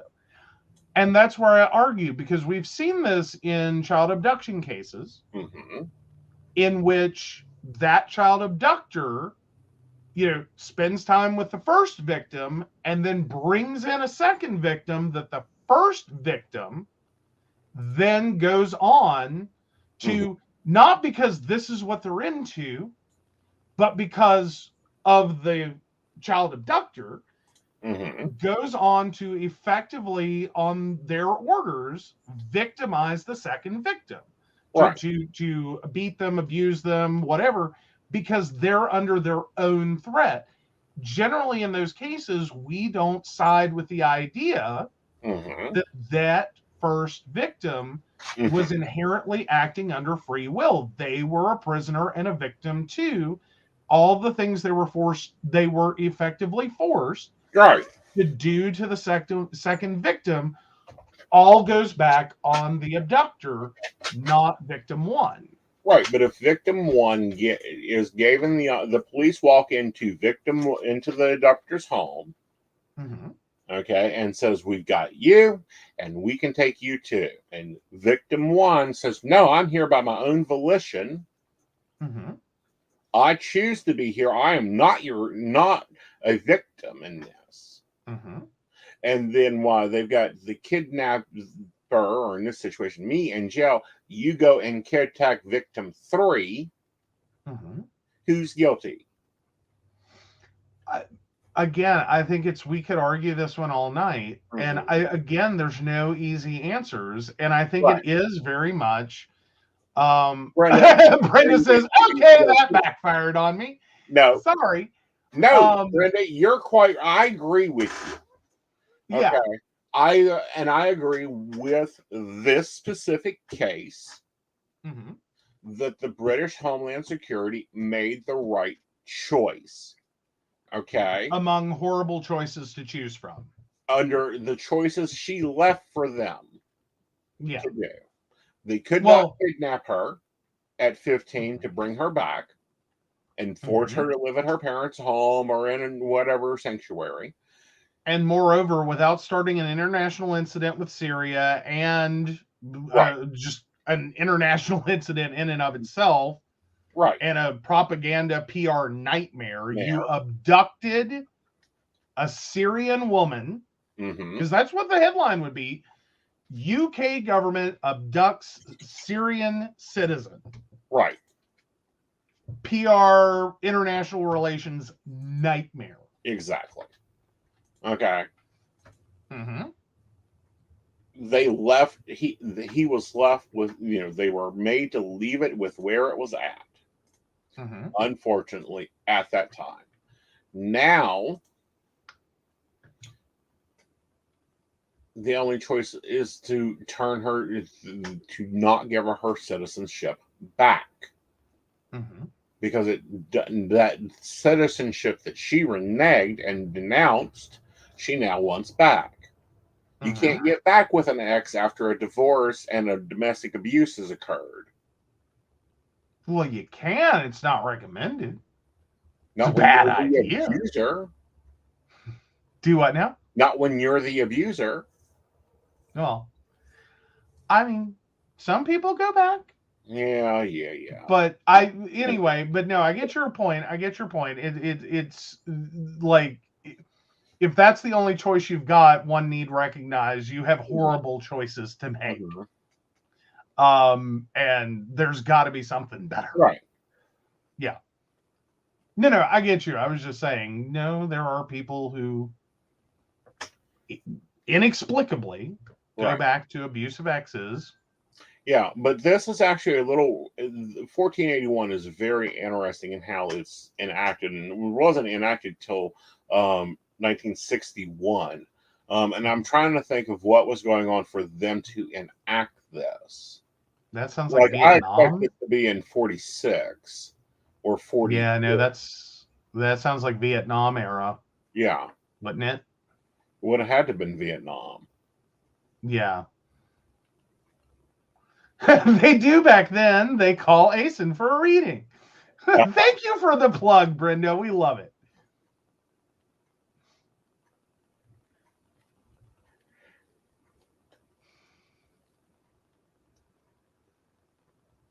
Okay, thanks for the plug, Brenda. But at the same time, I'm reading over this brief, and I will download this if the baristas in the room are interested in reading this brief from. Where is this from?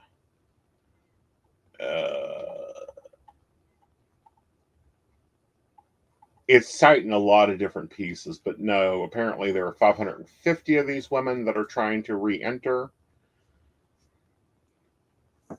So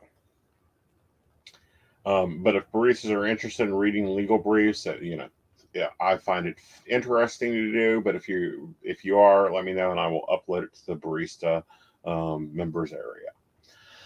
All right, guys, let's take a break. When we come back, we will find out who's the asshole this week. Absolutely.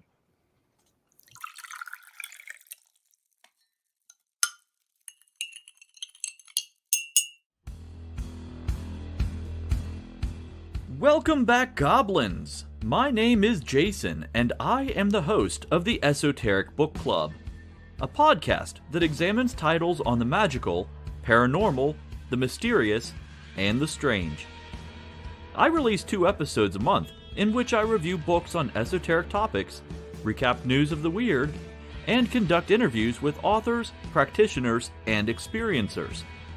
The Esoteric Book Club can be found on every major podcast service or can be streamed directly from esotericbookclub.org.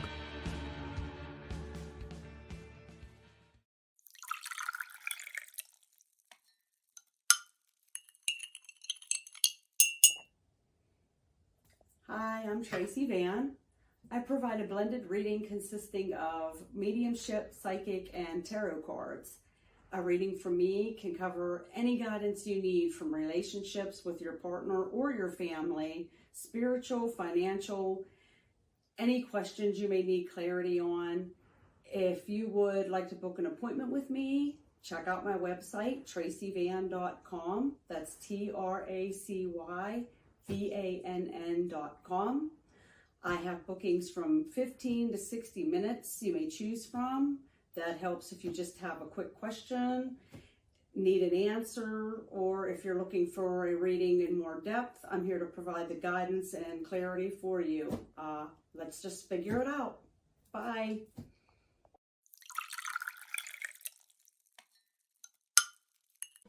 Hi, Techie Joe here. I work with Aeson Knight, some of the best psychics in West Virginia, to create amazing live streams and podcasts for the Psychic Coffee Shop Network. Together, we brew up great content discussing news, events, hot topics, and more, all from a psychic perspective. On the Psychic Coffee Shop, we interview amazing authors in the metaphysical realm. Coffee and Tea combines Aeson with Tracy, Dottie, Natalie, or Lady Gwendolyn for the good and the bad of being a psychic. Shameless Self-Promotion with Dottie the Psychic talks to leading and emerging YouTubers and business owners in our community. Mountain Bears brings you the latest in LGBT news and politics. The Psychic That Plans answers the question of, well, how a psychic plans. Plus, we're live on air. We take your comments and your questions, including psychic advice questions. Check out our amazing programming, book an appointment with top psychics, and find out all the wonderful things we have to offer at PCSBnetwork.com today.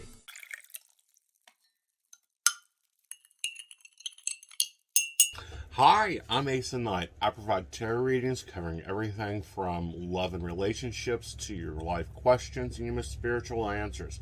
And also, I provide a lot of guidance in finances and divorces and all those relationship problems. So, if you'd like to get a reading from me privately, not on air, you can feel free to do so by visiting aesonknight.com and booking your appointment. I also provide on-demand services, so if your life is a little chaotic, you can go ahead and click that call now button there on my site. Great for a quick answer question. All right, guys, back to the show. Enjoy.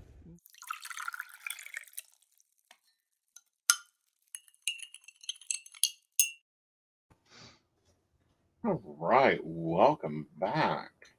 All right, so we'll start. And baristas, it is now up in the barista Patreon. If you want to read that, the right to return. It covers international law. It's very complicated, but very interesting to be forethought of this. All right, are you an asshole for telling your in-laws you want nothing to do with being parents to your nieces? Yeah. Be your case. All right. I, 21 female, have been married to my husband for 6 months. We've been together since we were 15. My husband had a drug addict older sister, 26, who has 2 daughters of her own, ages 9 and 6. We've only met the girls a few times. No one knows who the fathers are. My husband's sister passed away 3 weeks ago, and the girls are currently staying in a foster home. My mother-in-law was pressuring for us to take them. You see, we really could and have the financials and space, but I just do not desire children. Neither does my husband. I feel as though I do not have the sensitivity to be a mother, and it wouldn't be great for us nor the children. I tried explaining this to mother-in-law, but mother-in-law says you do for family, and that she would take them if it wasn't for father-in-law's failing health. I basically shut it down, and she kept on going how they would spend their lives in the system and how we have good potential to be great parents. I finally cut her off and said we want nothing to do with being parents to our nieces. Mother-in-law got upset, hung up the phone, and hasn't talked to me since. She keeps sending my husband articles, though, on statistics of children in foster care and telling him we could have prevented this. My husband and I have talked about it, but we just honestly don't want to. We don't have the time, and we're simply not parent material. They'd have a better life in foster care. Am I the asshole? No.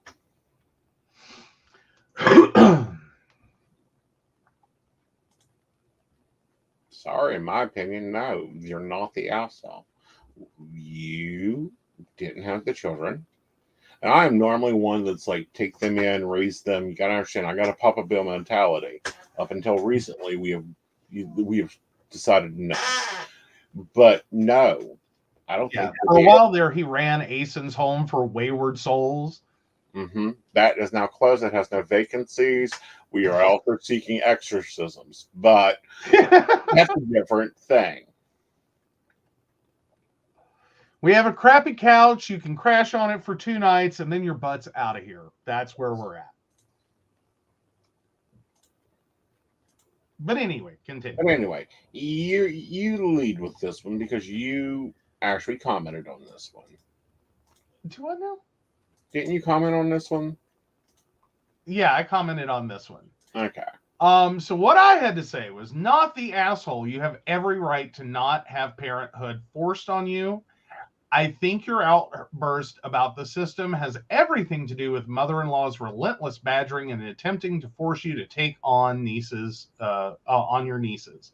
Right. They may find a great home eventually, and hopefully not experience the worst of the worst on the way there.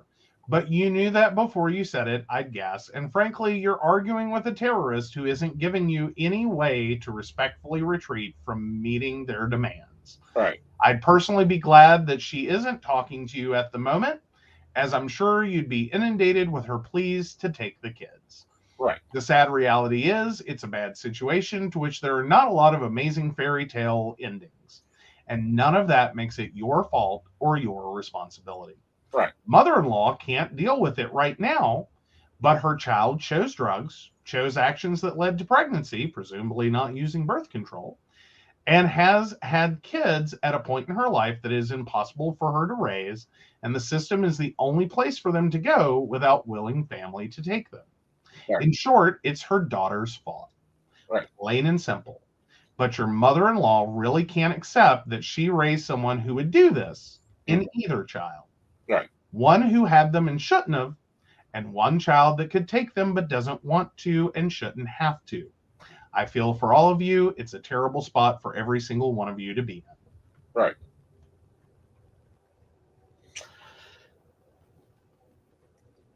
I am at this point in my life, and the reason that, and the poll is up if you want to vote. The reason I say this was recently I asked Joe, when do I get to say no? I don't wanna, I don't need to, I don't care to, I'm not interested, I don't have time to. When do I get to say no?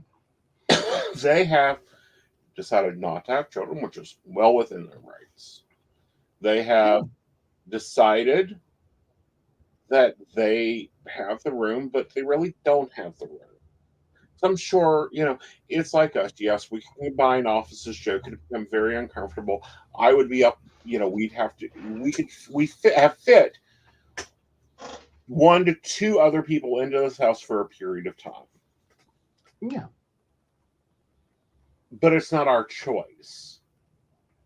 Well, it was our choice. It was we our chose the discomfort. We chose the You have, before that, chosen the discomfort. Right.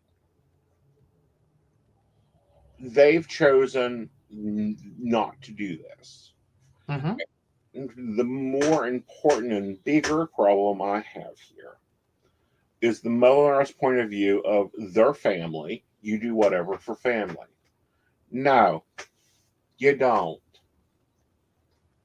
You do what's best for you, and you aid family as you can. Mm-hmm. But you don't change your life, take on responsibility and another soul's when you are not equipped to do so. You know, put on the mask for yourself before you help someone else with theirs. Exactly. So with that, and added on to that, why are they not the asshole? They're not the asshole because they're not taking the children in for the financial benefit that would come for them to be another set of paychecks. There's 2 of them. Apparently, doing some math and doing some research, that's about $1,200 a month into their household. So they're not taking them for paychecks. They've chosen not to take them in for family glory, which never occurs. Mm-hmm. They've chose to take them in not to please the mother-in-law, which is a good thing, because once you please them once, and once you let them take over and do a burial once, they will destruct the household. And it will become their household, not your household. Mm-hmm. I can see that. Also, there becomes this level of resentment. And children shouldn't have to have that resentment of, I had to take you in because your mother was a fucking drug addicted whore. Thrown in their faces every time she or her husband is pushed to the limit of not only their boundaries, but their sanity because of their boundaries. Mm-hmm. Well, and I just kind of live with the theory. It's hard enough to be a parent, and you're going to say some pretty shitty things to your kid at some point. I think every parent does. Mm-hmm. It's sort of like, do y'all remember Survivor by Reba? Right. Way back when, the music video, and there's that one moment where she looks at the kid and says, I don't need any more mistakes in my life. Mm-hmm. And it's gut-wrenching. Mm-hmm. I remember seeing that because I was a kid myself when I saw that. And I was just like, that is horrible. Mm-hmm. And you see it on her face, like, granted, this is all acted, and I'm sure it's been a situation that's occurred in people's lives, right, in which you, in a moment, say something that is so effing horrible, you don't mean it. You shouldn't have said it. Mm-hmm. It's absolutely horrible. I'm going to burn for that one. Kind of statement to your kid. And I think every parent has a moment where if they don't say it, it was close. Right. It was really effing close. And if they do say it, I'm sure that's a moment that they will forever haunts them. It just haunts them. How could I ever have said such a thing? Or you have that moment as a parent where you hit your child. Mm-hmm. Not because you're an abusive monster and a horrible person who enjoys, taking out your pain and aggression on your children, but in one moment they said the one thing that just, the situation had escalated too far. You needed to get out. You tried to get out. You couldn't get out. And then the child just went one step further. Mm-hmm. And not because you're a horrible person did you hit them, but you hit them because you had nothing else. Right. Shut the F up. Or you just fucking lied. You know what I mean? Basically, it's a moment of passion and anger. Right. Not because you're a horrible person, but because this situation has escalated beyond anything that most people can handle rationally. Right. You know what I mean?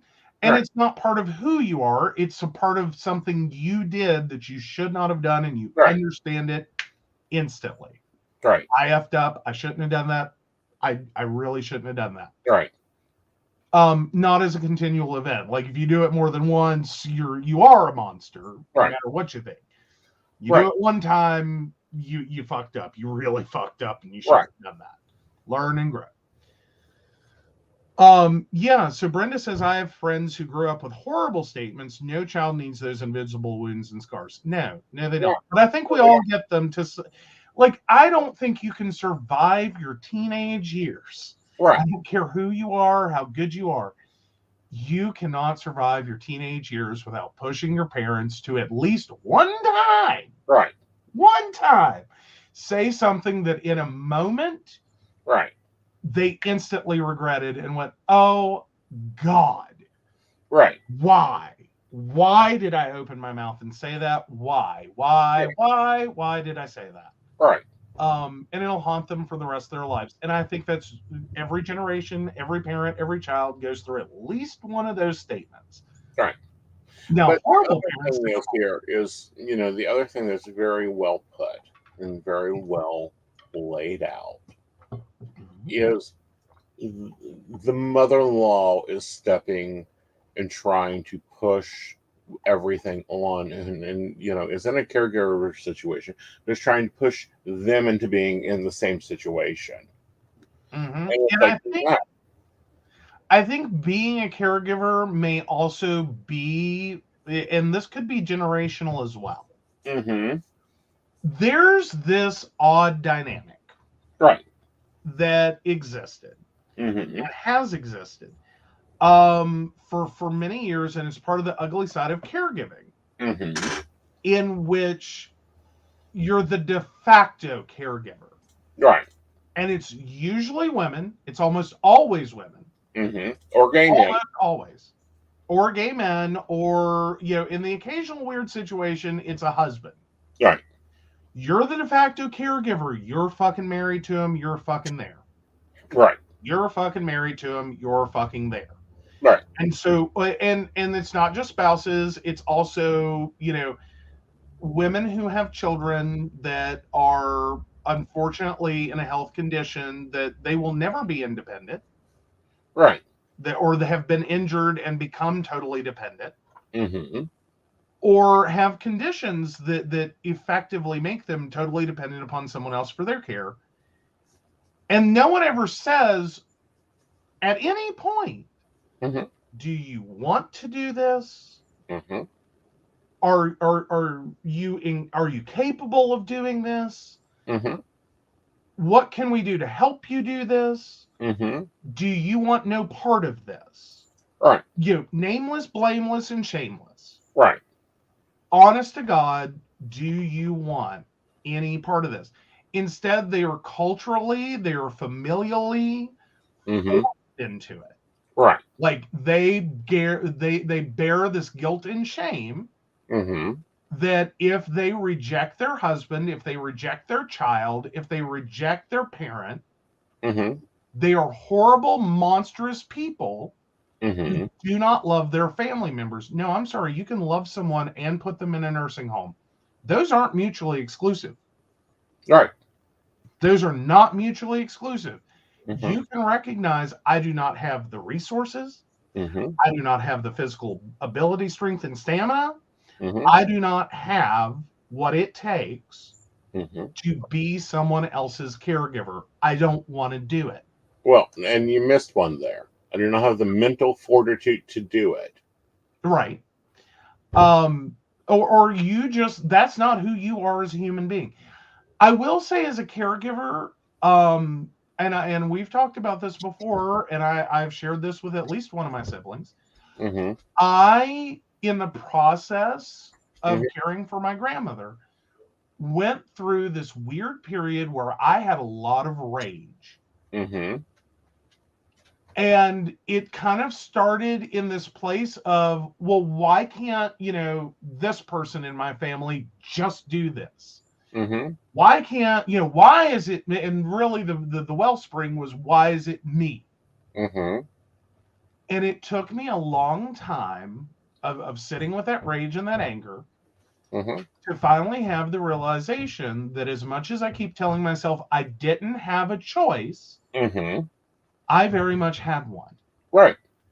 And that they had one as well, and they chose not to.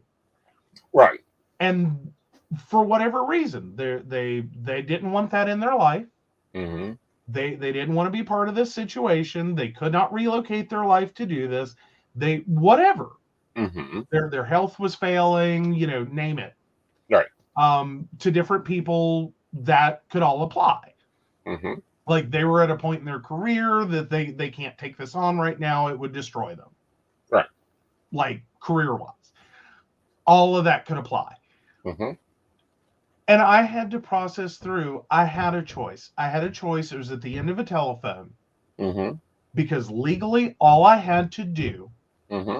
was contact authorities at any point and Mm-hmm. say, I am a caregiver for an incapable adult. Mm-hmm. I cannot do this anymore. Mm-hmm. I am ready to leave.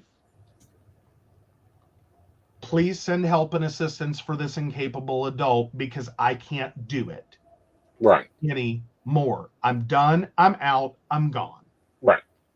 Like, I'm hanging up this phone. I'm stepping out the front door. I will meet them there. I will stay here until someone gets here. Mm-hmm. I will gladly give you a list of contacts. Mm-hmm. Do with that as you can. Right. But I'm out. Right. And that's but recognizing it before you get into that situation. Yeah, that's the dirty, ugly part of it. Yeah, that's high thinking. So, Mhm. in my opinion, not the asshole. High level, not the asshole. Yeah, totally not the asshole. I think this is really part of a conversation we need to be having about all levels of caregiving, whether it's parent-child, foster care, adult caregiving, spousal caregiving, parent-child after adulthood caregiving, that we need to legitimize, I don't want to do this, and Right. I don't have to. Right. And make that not a shame, blame, and wear it with guilt. To say that before you hit a point in which you are resentful, angry, and used up, burnout, wore out. Right. Like, I really think a lot of healing can start right there. Right. Very much so. All right. So the poll is up on the Aeson Knight YouTube. Feel free to vote. Asshole or no asshole. And let's move on to relationship advice. All right. Overthinking, female 23, that my friends haven't posted me on socials, female 23. I know this may sound strange, but for me, like, I don't fit in with any one group. I'm sort of floating between all different ones. I was on Instagram and there's this February dump thing, which just means you post pictures of your month. And my friend who I went out with posted her other friends and not me, but she did upload me onto her page. My other friend posted her group of friends, and I thought, hey, maybe it's because we didn't take any pictures that month. Then my work friend only posted certain people from work, and she didn't post me when I've been close with her. I don't understand why. It's like I'm always the outsider. Is this just my self-esteem flaring up? Am I reading too deeply into this? I take everything online personal, and I get jealous when my friends post friends and not me. Okay. So this causes a lot of strain. This is actually going to be Aeson's article this month. It'll be disseminated out through the web of Aeson Knight. Online has changed a lot of things, but there's still multi-generational things. Now, in this situation, I don't think that you look so horrible they don't post you online. I think you may be looking better, so they're not going to post competition of you online if your friends are hunting or dating. Really? Yeah. That's not where I thought that would go at all. Okay. Okay.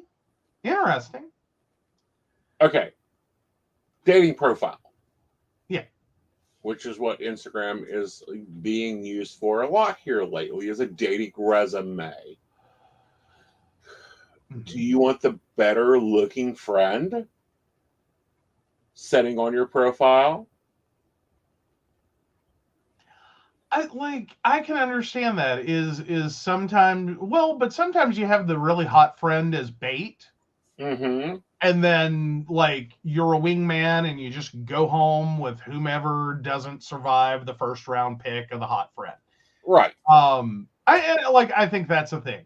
Right. But no, that wasn't even where I was going with that mentally. Like, that wasn't where I was at all. Okay. Where were you at all? Where I was at with it is an experience I've actually had is always the friend, never the bestie. Mm-hmm. And I think that's a legitimate thing that happens. Right. Is that sometimes, like, you're a friend, they like you, they enjoy your company, they are really cool to hang out with you, they don't have any problems with you, but you're just not the bestie. You're just not someone's bestie. Right. And as much as that can be weird, especially if you invest a lot into your like friendships, Mm-hmm. and like you find yourself having a Marsha moment. Right. Where it's like, why am I no one's best friend? Why does no one think of me in best friend terms? Right. Like, why am I always just a friend? You know, kind of in that always the bridesmaid, never the bride kind of mentality. Why is it always me in this supporting role, but not even like best actor or actress in that supporting role? I'm just an extra. Like, again, I'm not a bad actor or actress. I'm not a horrible person. They don't dislike me. Right. And they may even love me as a friend. But you're not my bestie. Like, I'm not gonna, like, at best, you're the person they call when they and their best friend get arrested at 4 a.m. and need someone to come bail their ass out. Right. You're not going to be the one they get arrested with. Right. And I can see that point, but I think that the point, and especially looking at the age group, this is more so, no, you probably look good, better than they do. No, you probably are in a better position or more attractive than they do. And that's why you're not being posted. You also probably have trouble out of their mates or the people they're dating. So you get kind of put into the back burner and not hung out with when they're dating someone they don't trust. Fair. Well, either that or you're a horrible person in general and, like, they're afraid of you. Like, that's alternative too, is I think everyone has that friend that it's like, yeah, we're friends, but I ain't leaving them around my spouse. Like, that gonna end up in a baby mama drama situation because she a hoe.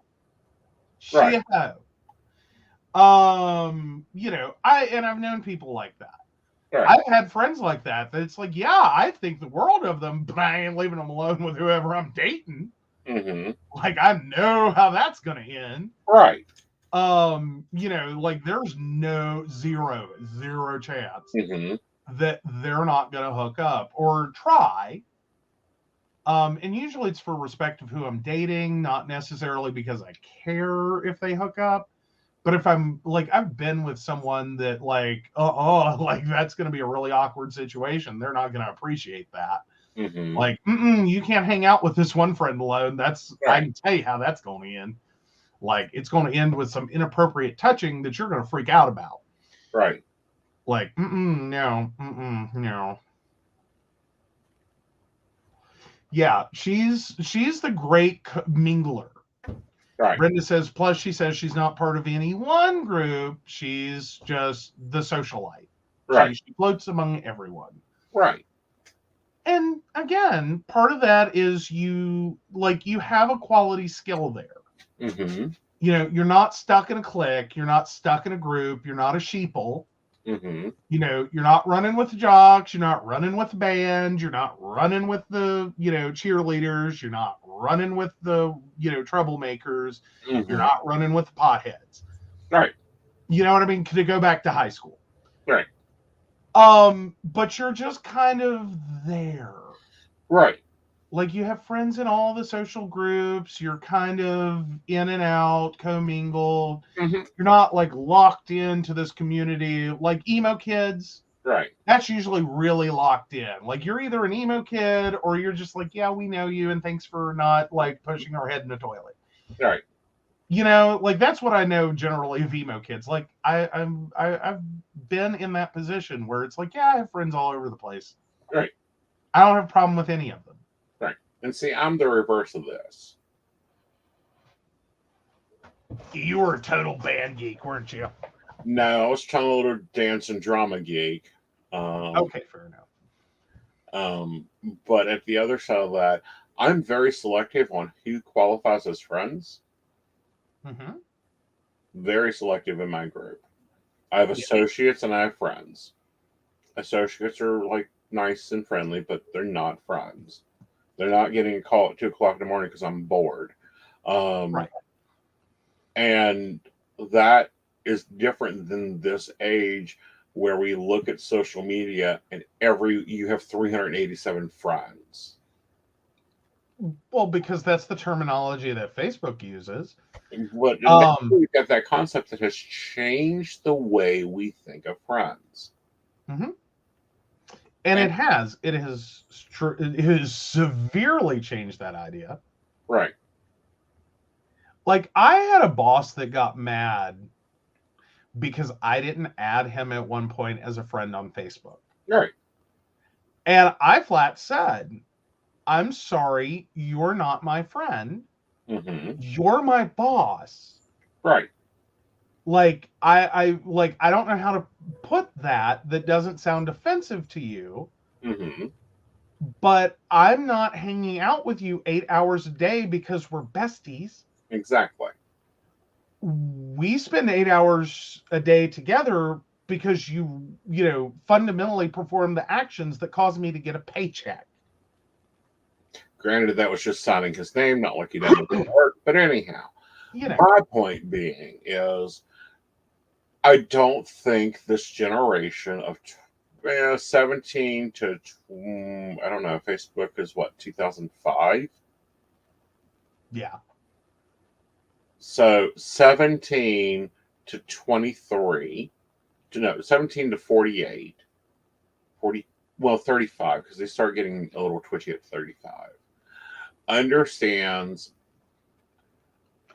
familiars, associates, friends, best friend. Mm-hmm. And then, of course, if you're in the South, you have a bestest friend. Right. Or a ride or die bitch, depending upon where you are in the world. Well, that, and then depending on where in that Gen X you become. Basically. Okay.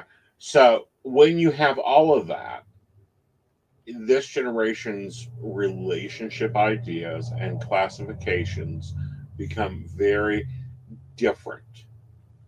And she's going to have to learn that most of her friends probably have one or two things. One, they see her as better looking, so they don't want her on their profile. Mm-hmm. Or two, she's dealing with a different crowd that views friendships differently. I think there's maybe a third, though, to also include there as a just in case. Mm-hmm. Maybe you're everyone's frenemy. Right. Like, keep your friends close, keep your enemies closer. Uh-huh. Everyone loves you because they're scared as hell of you. Right. That can be a thing. Oh, so Brenda says, I have friends, but only a handful of people I truly think of as friends. Mm-hmm. The rest are just people I know and am friendly with.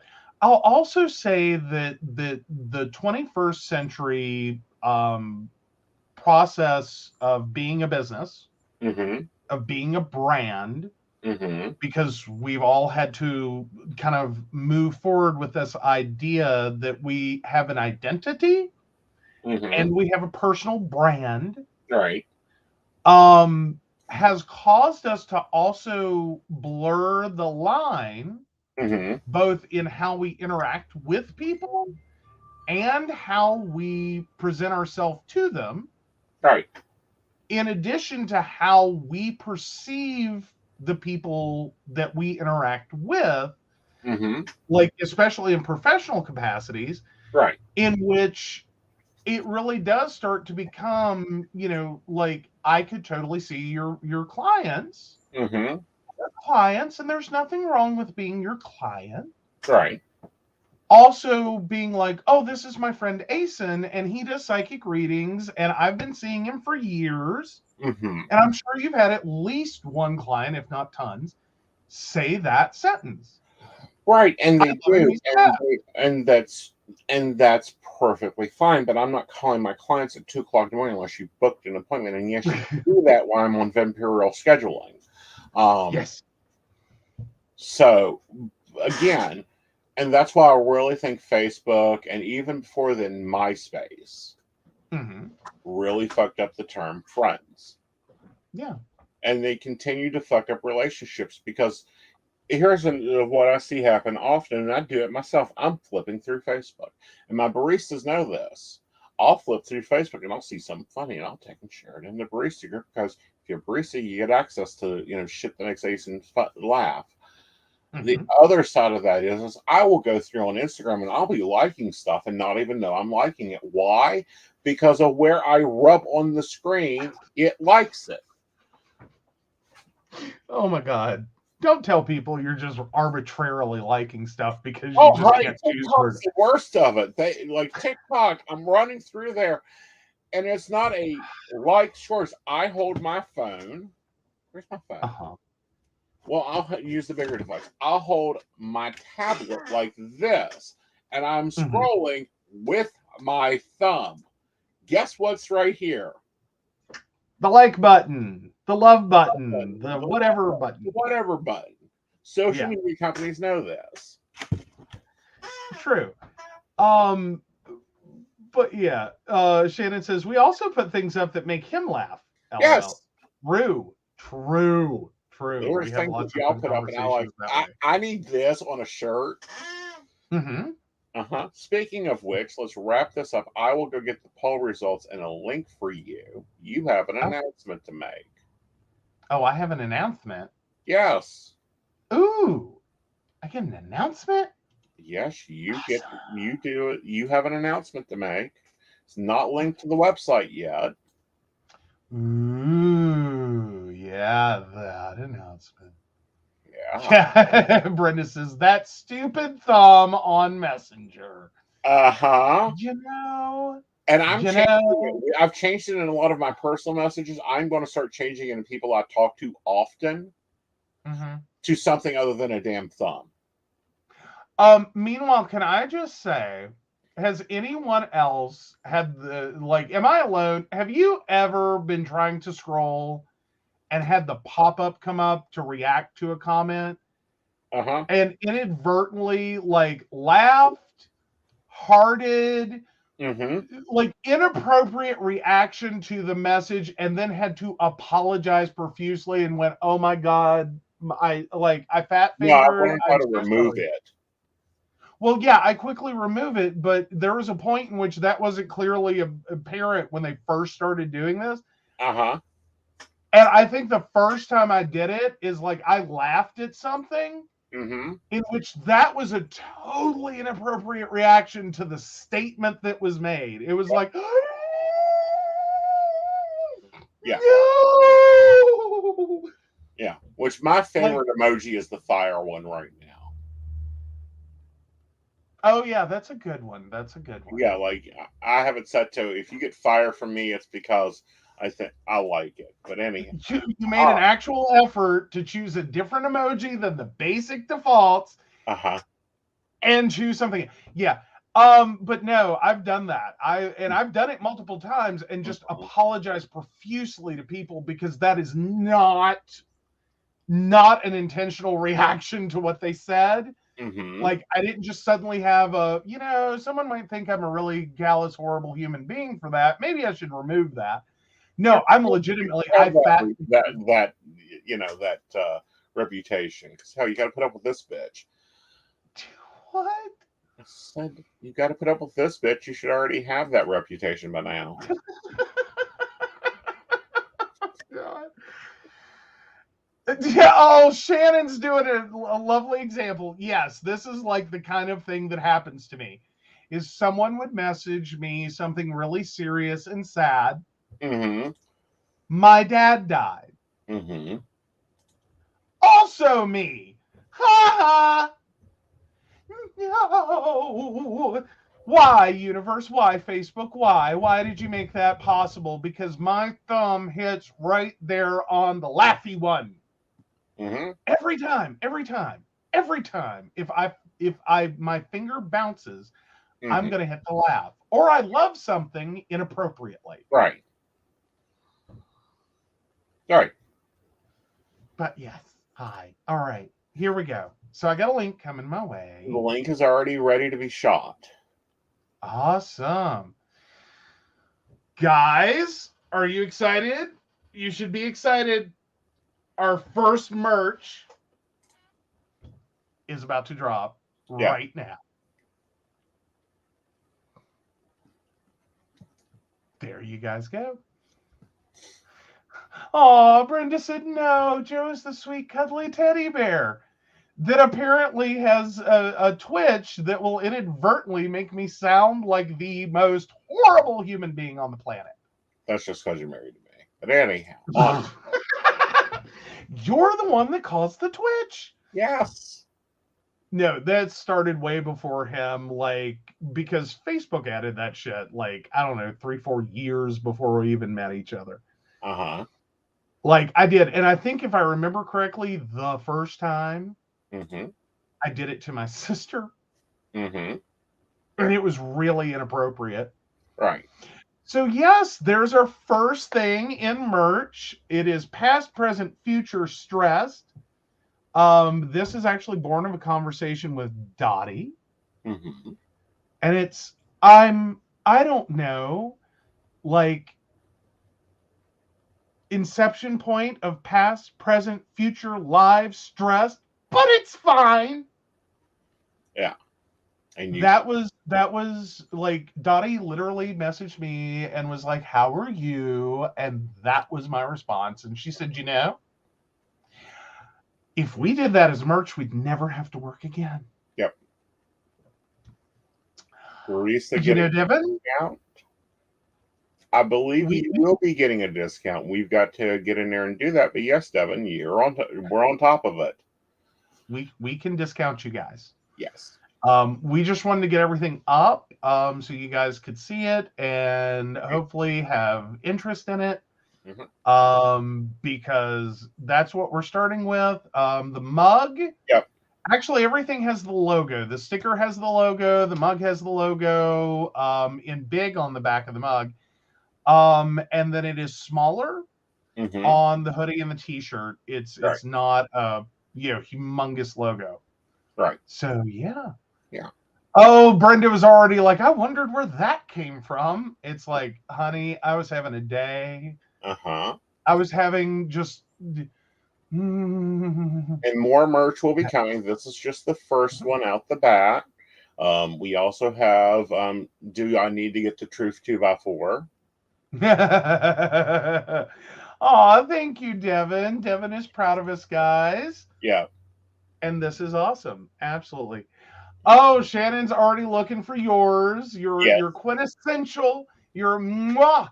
Yep. Chef's kiss to the universe of burn his shit. Yep. What we're going to do is we have taglines and stuff that is, and that one I want in a crystal ball. But each month Joe will be dropping a new tagline design. Absolutely. Yeah. And we look forward to getting up just PCSP merch. If you're looking for just PCSP, we look to get that up very soon. Yes. And yes, we'll sure just Mountain Bear merch. There's a TikTok guy that calls it an emotional support 2x4. One of these days, I will get up in the attic. There is a 2x4, and when I first got into the business, Shannon called it. Get your crotch goblins before they are fed to the dragon. Love that. Oh, love it. Yeah, but I think Burn His Shit and I Forgot My Jaded Glasses Today are the next two to go up. You know what, Devin? I think we could do that. How about Sage That Shit? Okay. We'll have to check copyright, but I like that. But baristas in your Patreon, there's a link there. In that link, if you want specific things or you've heard me say for certain cash lines and you think it would be great merch, comment down in it. And we will see what we can do with that. But no, I kind of want one, but I've got to figure out part of it, and I'm going to work that out later and talk with Joe. It's going to be probably our drop for September. Okay. Wow, that's out there.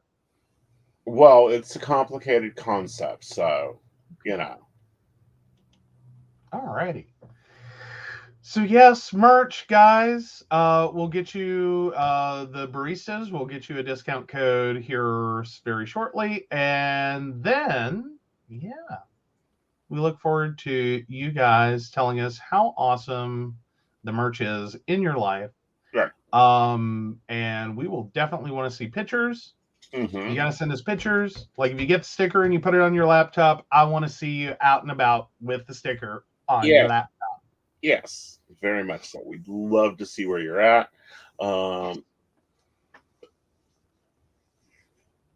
So we would love to see all that. This is an adventure. This is something we've been working 2 years on. We wanted to go with a reputable dealer. We wanted to go with reputable situations. We also was in size. You know, this is a bit. If you're going to do merch, you need to be looking at sizes. And these go. And finding a vendor that offers 5XL t-shirts is absolutely phenomenal. Yes, and 4XL hoodies. Those were important things for, especially Mountain Bear fans. We know you don't come in toothpick because Bear comes with it. So that's been the important thing. Like, yeah, I get really tired of like people, like who else hates going to events and like the free t-shirt you get with the event is a large or a medium for a Bear event.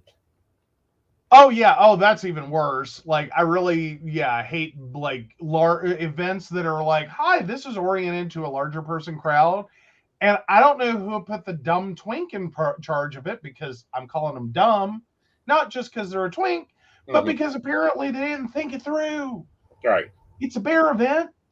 Right. And you have like large and medium shirts and like nothing above that. Like, we didn't think you would need a shirt in a 2XL. Where are you at? Are you in there? Jeannie Robertson moment. You want to take a young person's face lovingly in your hands and go, are you in there? No, they're not. No, all right, guys, this has been a really long show. We really enjoy you hanging with us. Now, the people that really inspire us, keep us moving, and support us, let's talk about them. All right. So, of course, we want to thank Beverly Walker, Mika G, Kathy, Mary Winfield, Brenda, Shannon C, Shannon D, Lady Gwendolyn, Charles Shaw, Dottie the Psychic, Tracy Van, Caitlin Bell, and Devin. If you'd like to learn more about us, the show, and how you too can become a Patreon sponsor and receive all the wonderful benefits our baristas receive, which will now include a discount on our merch, please visit pcspnetwork.com. So, baristas, you may get a note from Patreon that your tier is changing, as in your benefits are changing. That's because we need to update them. Gallery readings and other things have been added. So all that will be getting in boxes, and they always love to fill your email box with that. Just be aware that we're not changing prices. Yeah, no. Yeah. Or downgrading things. If anything, We've got to be the only thing that isn't going through inflation, okay? Yeah. All right. So with that, guys, have a wonderful night. I will see you Thursday night. New shows will be going popped up within the next 2 days. And it is on Joe's to-do list to build a Where's Aeson page on aesonknight.com that will list everything Aeson's involved. That is on his to-do list, and that is his goal for this month, to get everybody that wants to follow me on all of the things. But normally, if you type in Aeson Knight, you'll be able to find me there, because that's the only name I use on anything. Well, work-related. Well, work. Yeah. You have other identities. Yeah, but they're variations of the same name, so they're all good. Yeah. Yeah. All right. So replay crew, let us know what you think of merch and what you would like to see, and we will see you on. Take it away. What you doing next? See you on Thursday with Coffee and Tea at 8 p.m. Then Friday, I'll be over at Modern Spirituals. You guys have to hop over there. And I'll be talking with someone, and we'll be having an in-depth conversation. It's either an author or a reader or spiritual leader in the world. And then, of course, we're back Friday night at 8 p.m. in the coffee shop with Mountain Bears. We've already got a twofer for you. Oh, yes. Yes. Which is the first time we've had a twofer for Are You the Asshole and Poly Relationship Advice. I know. These are good ones. Mm-hmm. We look forward to them. Yeah. All right, guys. Good night, y'all. Good night.